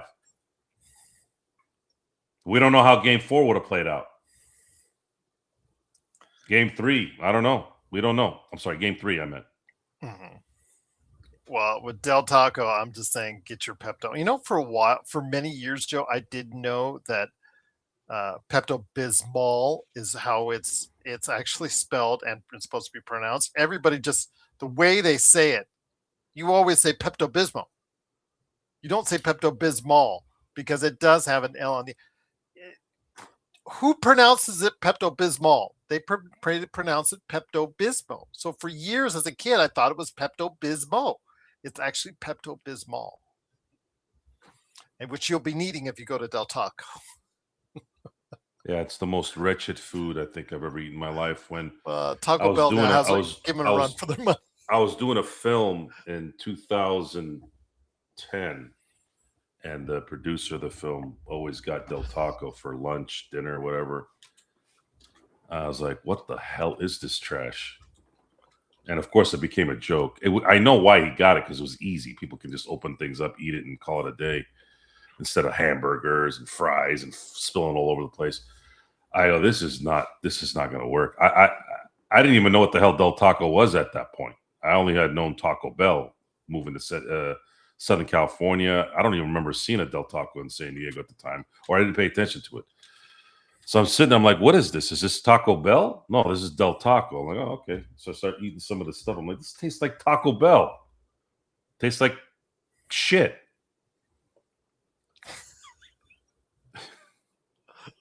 It is trash. I had amazing. Oh my God! Last night I had an amazing crab boil. Oh, hot as hell. Not temperature wise. I'm talking about spicy boil. Oh my God! And I'm sitting there, and at first I'm like, damn, man, am I gonna make it through this bag? And everybody's sitting there, all the geezers, because I'm 48, and of course everybody around me is a geezer too now these days, and they're sitting there whining about since you brought up Pepto-Bismol, bringing up their heartburn issues and their ass issues and all that stuff. I'm like, what are you talking about? What heartburn? What are you, 80? Cool, bro. I would assume he likes rigatoni pasta. Yeah, I do like rigatoni pasta. See, there you go. All right. With a good sausage or meatball, yeah. Oh, absolutely. Who really says out there Pepto? Who the hell doesn't like rigatoni pasta anyways? That's like saying you don't like ice cream. It's the sauce. What kind of sauce do you want with the rigatoni pasta? That's what you're asking. Gerald, will this team do better than last year's in the regular season? How about the playoffs? This is my early. Good question. No. I don't know. But again, it's early. I don't want. I said Thane, I would be not making. I wouldn't go there. I wouldn't go there because they played pretty damn well without LeBron the first month and a half. They were winning, and they have a better center now, more talented center, and a couple of young guys. I just don't know if they're going to go all 82 though. Yeah, I'm looking at about a 47-ish win team. But again, it's early. I'm not organic versus non-organic food is a scam, Swung. It's a marketing ploy. And they will not go that far in the playoffs. They cannot compete against San Antonio or OKC. That they're going to get slaughtered again with this team. Don't be an idiot, Stefan. Be a non-idiot. That I can tell you for sure right now. Thane, that they would lose pretty handily in a series against a healthy San Antonio or a healthy OKC. You know what's organic? I'll tell you what's organic. My friend owned a cactus farm not too far from where I'm at here. He planted broccoli, grew it, literally took it out of the ground, boiled it, salted it up. I ate it. It was the greatest broccoli I ever eaten in my life. That's organic. And I've never tasted a broccoli like that anywhere, whether it says organic, non-organic, sprayed with Roundup, whatever.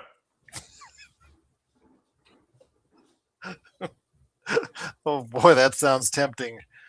Yep. My diet, here's my diet. My diet is I'll go into phases throughout the year where I'll kind of go strict, where I'll stick to the meat and potatoes and stuff. But let me tell you this, guys. The older I get, the more I realize that a lot of these supplements and all this bullshit, just eat good food.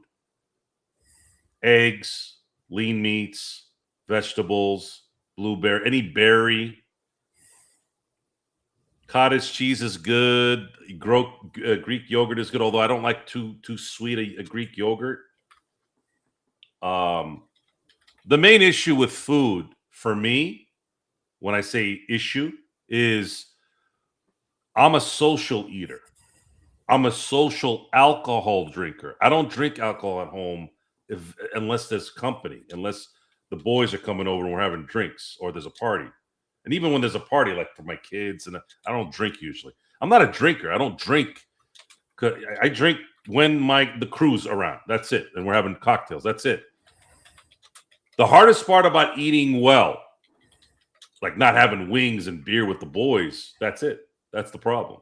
And I'll get that call all the time. Hey, what'd you have for lunch? You want to go do this? Shit. I've been fasting for 12 hours, man. I don't know if I should be eating that. But I never have the balls to say it. Oh, yeah. Where are we going? Oh, we're going to go to the Cove and have a BLT sandwich with those amazing Cajun fries at the Cove. I'm like, all right, let's go.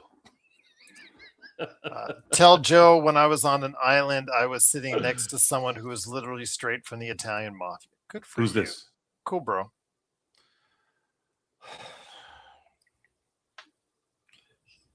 He hasn't been back in a while.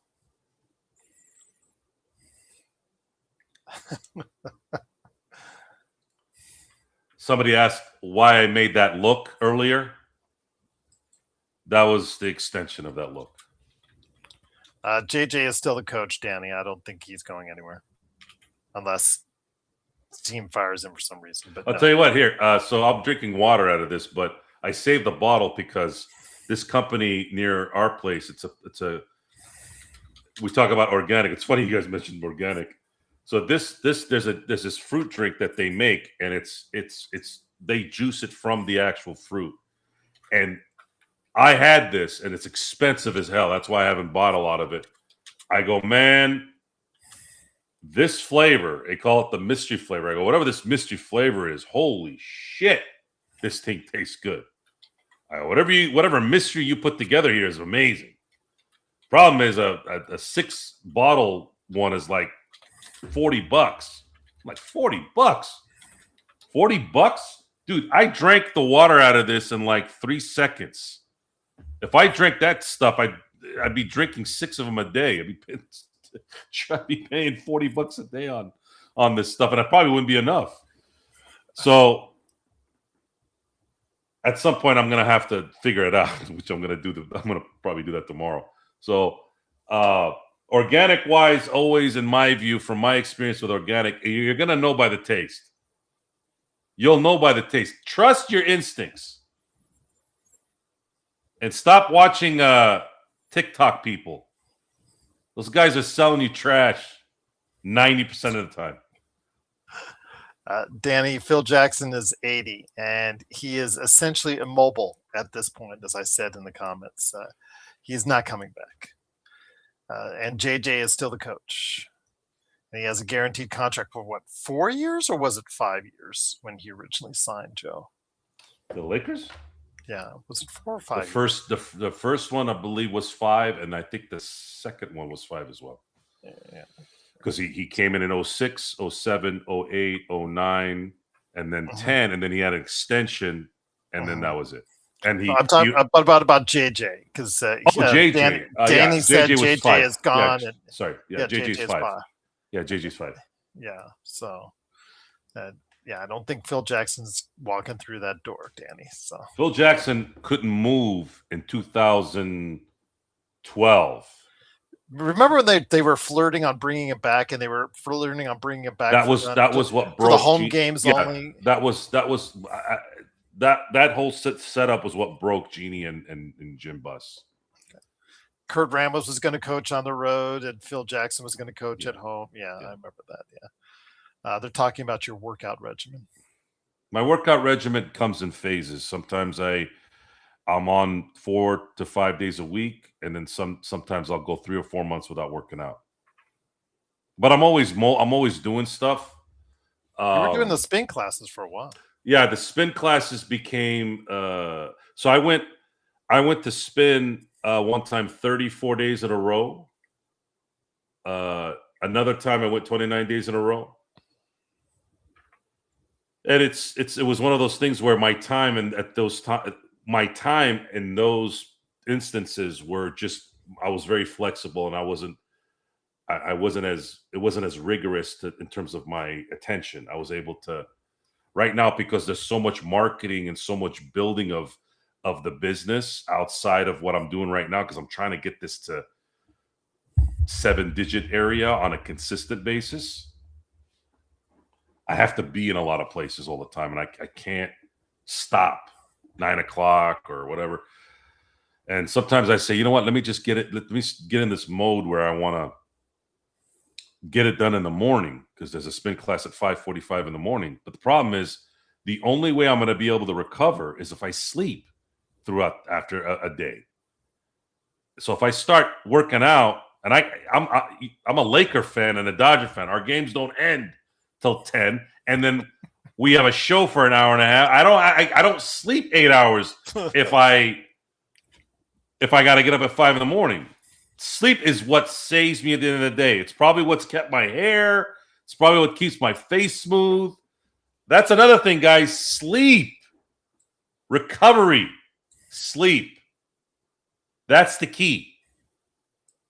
Now, if you can muster eating really well and not eating sugars and just not eating sugar, you're good.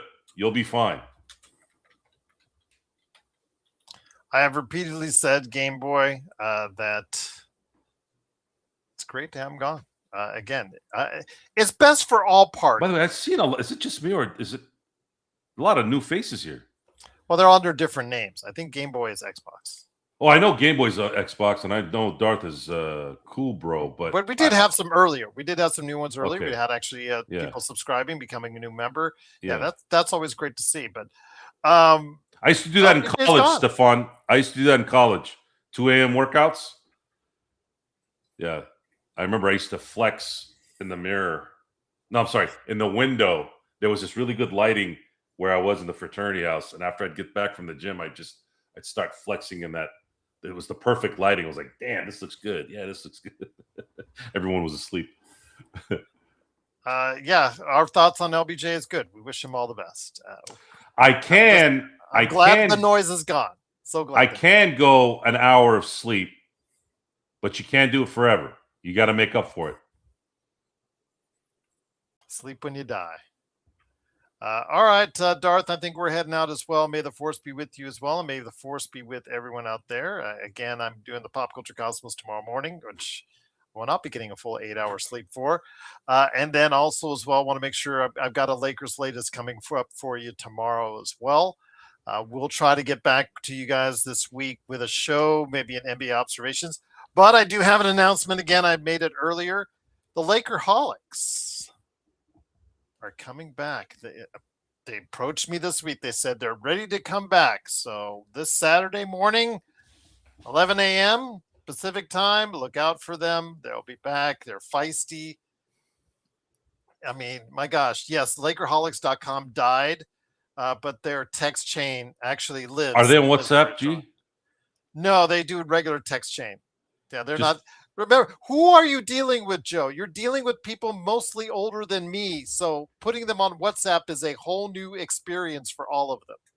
But it's a smoother dialogue that way. I didn't say I wasn't agreeing with you. I'm just telling you. So you have to hear the text every time you guys talk? Ting, ting, ting. Yes, it's on. That's why. It's part of the reason why I told them no. Well, look, don't put Joe on this list. Let's do this. I'll be normal. I'll play the old man game with everybody. Send me an invite, and I'll come on, and we'll see what happens. I'll add you on there tomorrow. Yeah. Okay. Yeah. Yeah, absolutely. All right. Okay. Because remember, Laker Tom is posting all of his. My gosh, and he's so proud of himself, Joe, because he put out an article last week. Guess who? Yeah, I Who he know. wants I to get saw it. back on the Lakers? Yeah, I you saw saw it. that. Miles Turner. Again, Did he not I, watch the 2020? Did he not I, watch the 2025 finals? I was okay, Joe. I've always got love for Laker Tom. Just absolutely, just love that man to death. It's awesome. He's ornery. He's in his 80s. I'll tell you what. Whenever he dies at age 135 or 45 or whenever, it's going to say Tom Wong, Laker Tom Wong, devoted father, grandfather, husband, Lakers fan. By the way, his last words was Lakers trade for Miles Turner because Miles Turner will be retired for 10 years and he'll still want him on that team. Unbelievable. And yes, so we're all going back and forth with him on the text, Joe, on the text. Yes. Well, I'm not gonna be harping on. I'm not gonna be harping on. Oh, that's okay. Everybody else does. That's an okay. old man. I don't think that's not the style. That's not my style. But it'll be comedy though. It'll be fun to watch and see the dialogue. I'll add you on it tomorrow. Yeah, I didn't even start I'm sure Jamie has some hilarious conversations about the local economy and social situations too. He tries to keep that out of it. It's mainly Laker based. It's mainly NBA and Lakers based, and because that's all I'm there for. The secret from anyone. The secret of being patient only attributed to my family because I love my kids. My kids are my life. There's nothing. It's a cliche, but not for me. I'm overly like I can't. I threaten my kids with it, and what I mean by threaten my kids with it, I go, if you guys do anything bad that you're not supposed to, just know you and if something bad happens to you, just know you killed your dad too, because I won't make it. So of course it's comedy in the end with it, but I'm not being funny. I'm being serious.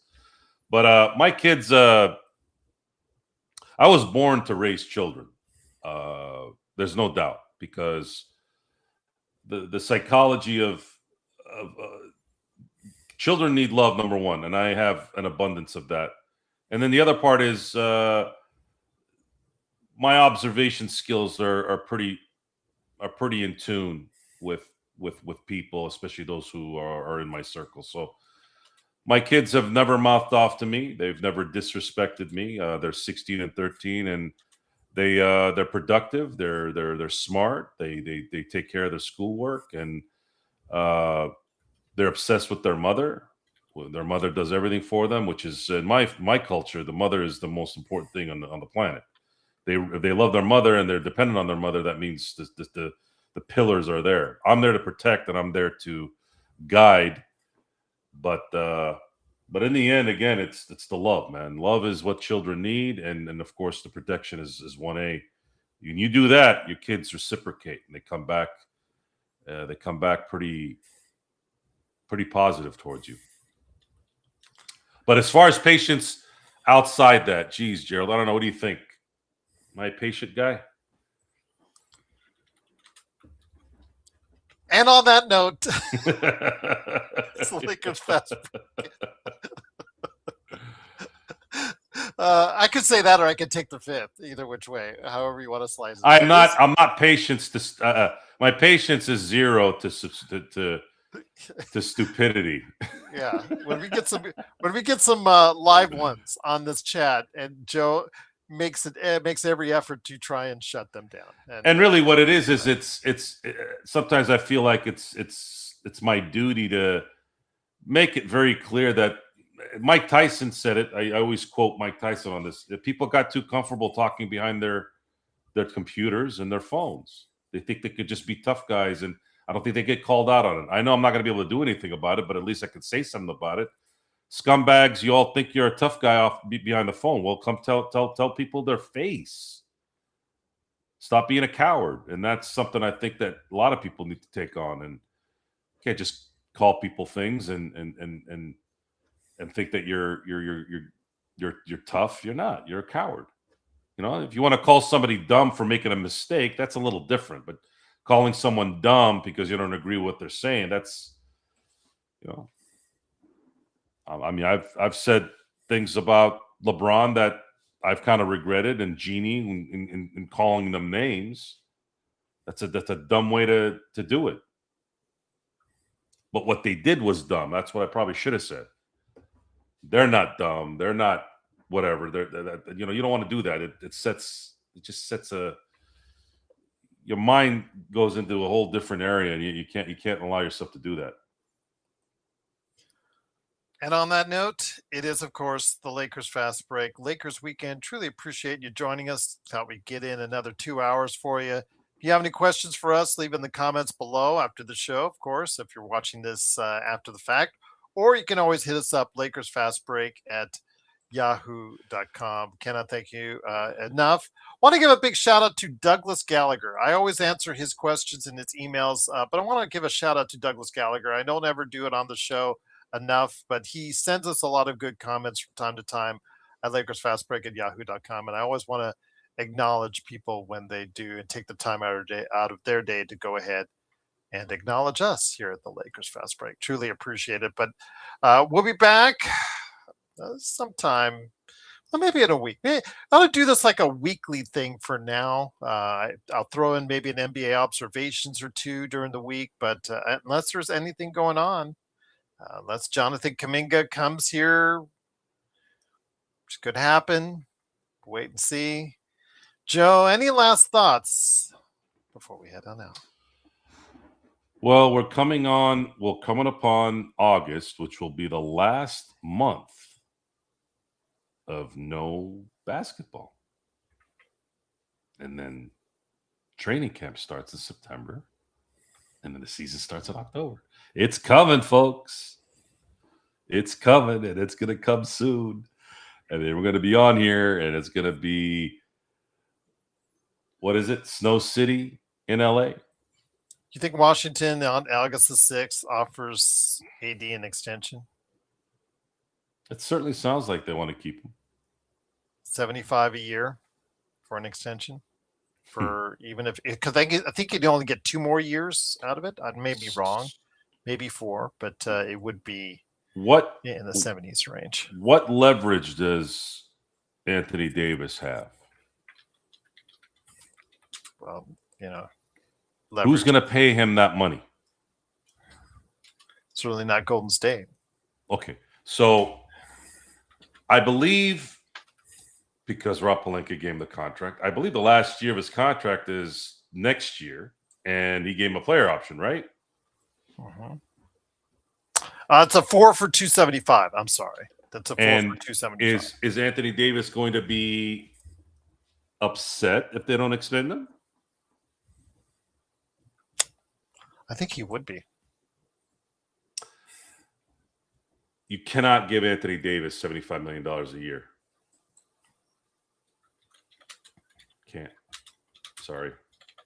And if he doesn't want to play for the Wizards, then you cannot give Anthony Davis $75 million. You let him play this contract out, and if he becomes an all-star and they go to the playoffs and hit the second round, you still can't pay him $75 million a year unless it's a short deal. That's it. There's no other way to look at this. It's got to be year by year. Maybe 2. Maybe 2. Give him a 2-year extension. But you cannot give that man a 4 or 5-year deal at $75 million. It's crazy. Plus, yeah, there's no way. There is absolutely no way that's happening if I'm the general manager. Yeah, sorry. Well, thank you again for being here, everyone. Serge, you're the man, the myth, the legend on the mod. As always, cannot thank you enough for taking the time out of your day to watching us. Stefan, be careful and enjoy that Taco Bell as best you can. Watch out for the lettuce. Dude, we can't. How are you people still eating it? Joe, he's jacked up. He's even more jacked up than you are. Oh, You've seen Stefan. God, this is crazy. How are you guys still eating Taco Bell? That I keep seeing lines. They just built one like near my house too. A Jack in the Box and a Taco Bell. And across the street there's a Del Taco. And you're wondering why you guys are all obese, dumb, foggy, all this crap, and stupid. Not you guys, I'm saying in general, the public, general public. How are you eating this garbage? We used to eat that stuff in college when you drank so much alcohol, you need to soak it up with something else, right? That's why Taco Bell was really making a lot of money on that late night menu. It was exactly for that reason. But then at that point, you had you spent $5. Now you're killing yourself spending $25.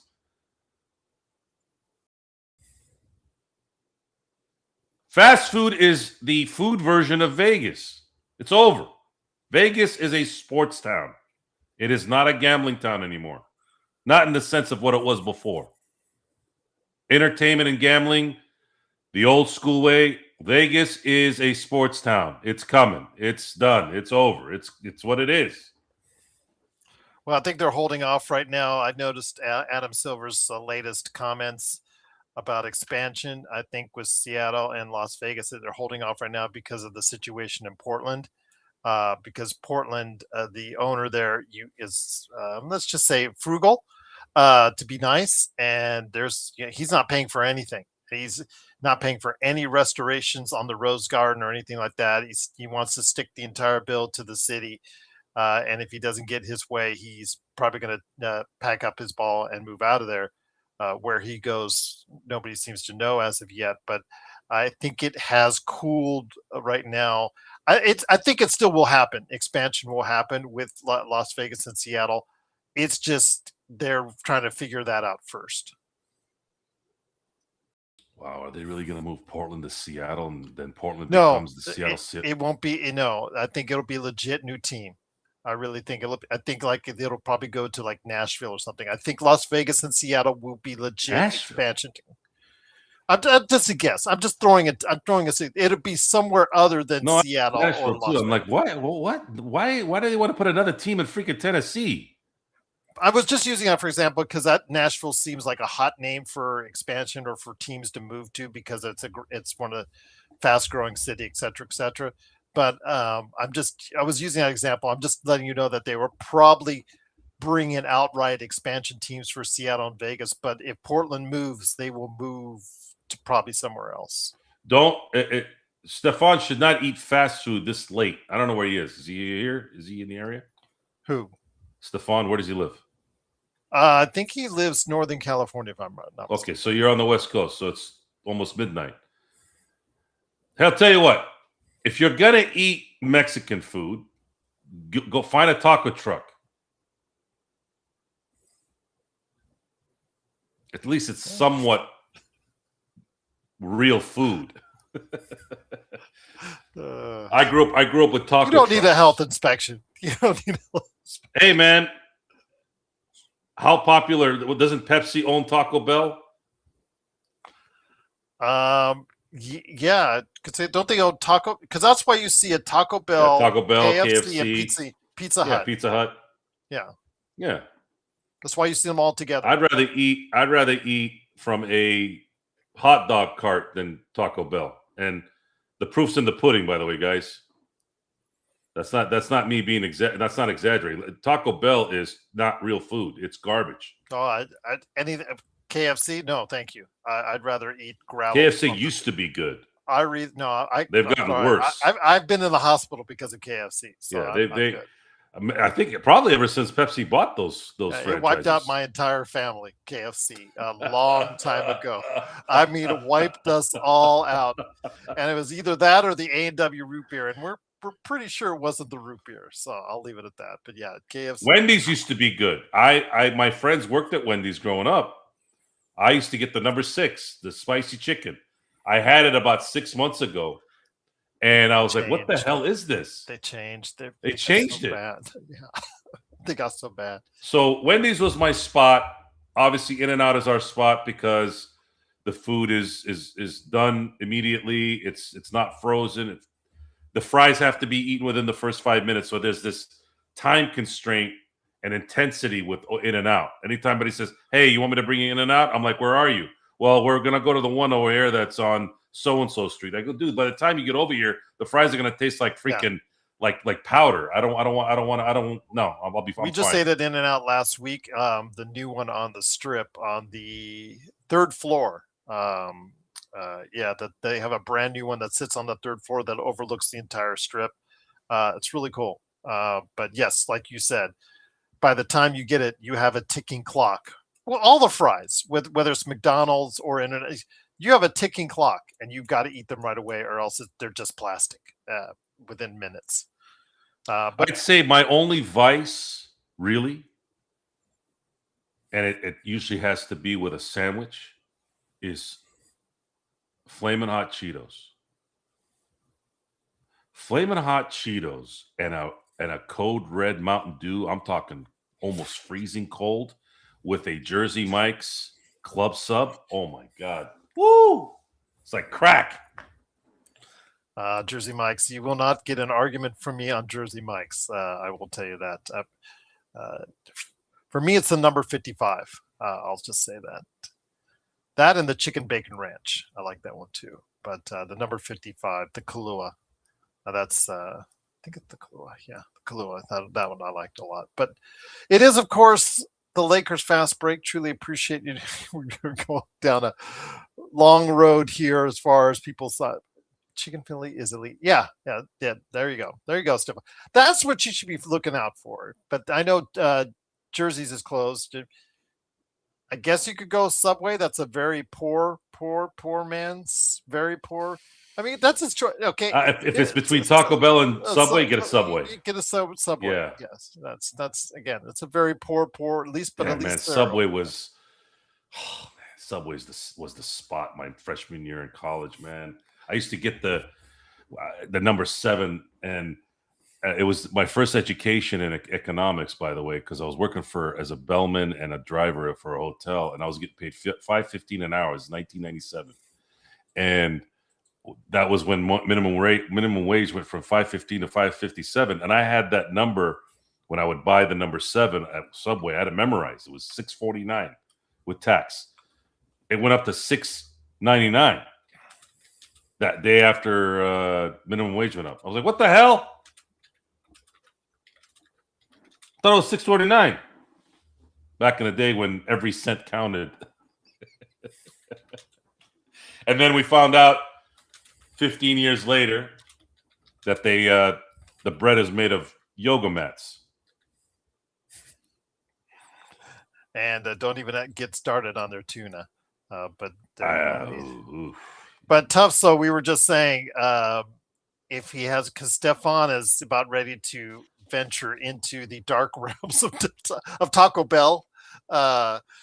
And yeah, we're just saying, you know what, if you have a choice late at night, I mean, is there Raising Cane's? They're open late. They're at least they're solid. I would go Raising Cane's because their chicken is actually pretty good. My kids love it. I just don't like to eat a lot of that one because for some reason when I do eat it, even if it's the 3, I just feel like I ate a brick. So it hits you wrong. It's good, but it doesn't feel right after. And I stopped eating that a year ago. I hear you on that one. 100% agree on that one. But I think it's a better alternative than Taco Bell. Anything's better than it's better if you just eat dirt. Just go outside, grab the dirt, and eat it instead of Taco Bell. Absolutely, indeed. But on that note, it is a Lakers fast break. Again, we'll try and see what we can do to put some stuff up here on the channel for you. Also, look out for members stuff that's posted here as well. Thank you again for joining us. Thank you for watching us. Again, I will tell you that the Lakerholics are on Saturday at 11. I'll tell you how it goes, guys. I'll get on the chat. We'll see how it goes with the old guys. Oh, okay. I'll add you in there. All right. All right, because they wanted you, they requested you, so I said no, but okay, I'll put it on there. Okay, I'll put you on there. Again, it must have made an impression. You did all right. All right. Yeah, especially when they were talking smack about Bronny. Yeah, there you go. Oh, let's get Joe in here. So there you go. Absolutely indeed. But with that said, it is, of course, Lakers fast break. Joe, do you have an experiment coming anytime soon on the Dodgers? My plan was to have one after the Yankees series, but they screwed the third game up like they always screw the third game up or the fourth game up in a series. Like they did today. Like they did today. But today, it's like Groundhog's Day with these middle relief guys, man. Every time they have a little bit of the lead, they did this in Toronto, New York. It's so frustrating. But it's very likely I'll have a show probably after the Boston series because I'm probably going to go to one of those games with Vari, and I'm going to try to meet up with Henry and Nick with Vari so that we can have our connections. We'd love to see. Okay, tough. Popeyes was popular about 3 or 4 years ago when they first brought that chicken sandwich. Yeah, but the problem was because they have one down the street, and I went and had one, and both times that I had it, the chicken wasn't cooked. Thane, I think we're stuck with Bronny for another year until a fourth year option they don't have to pick up. I think he's gone. He's going to be gone at some point very, very soon. Well, let's hope so. Let's hope so. Again, because he's just on this, just not a rotation player. It just really is just taking up a roster spot. And right now, with the Lakers that have 16 roster spots right now, need to get rid of one. So could be Bronny. We'll wait and see. But it is, of course, Joe Sorrell. Thanks so much again for joining us. It's Gerald Glasser right here as well. Again, Lakers latest during the week, Lakerholics at the end of the week, and who knows what else I'll bring to you, but we'll try to bring to it here. Thank you again for joining us. Thank you to the Super Chats. Thank you so much for the new member. Thank you so much as far as the new subscribers. All that good stuff as we get you through the summer right here, part of a great Lakers weekend. And, of course, the Lakers Fast Break podcast.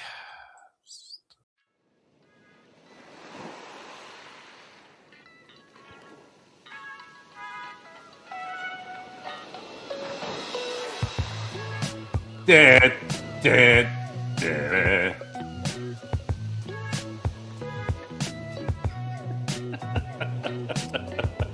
Yes, he always does a noise right about now.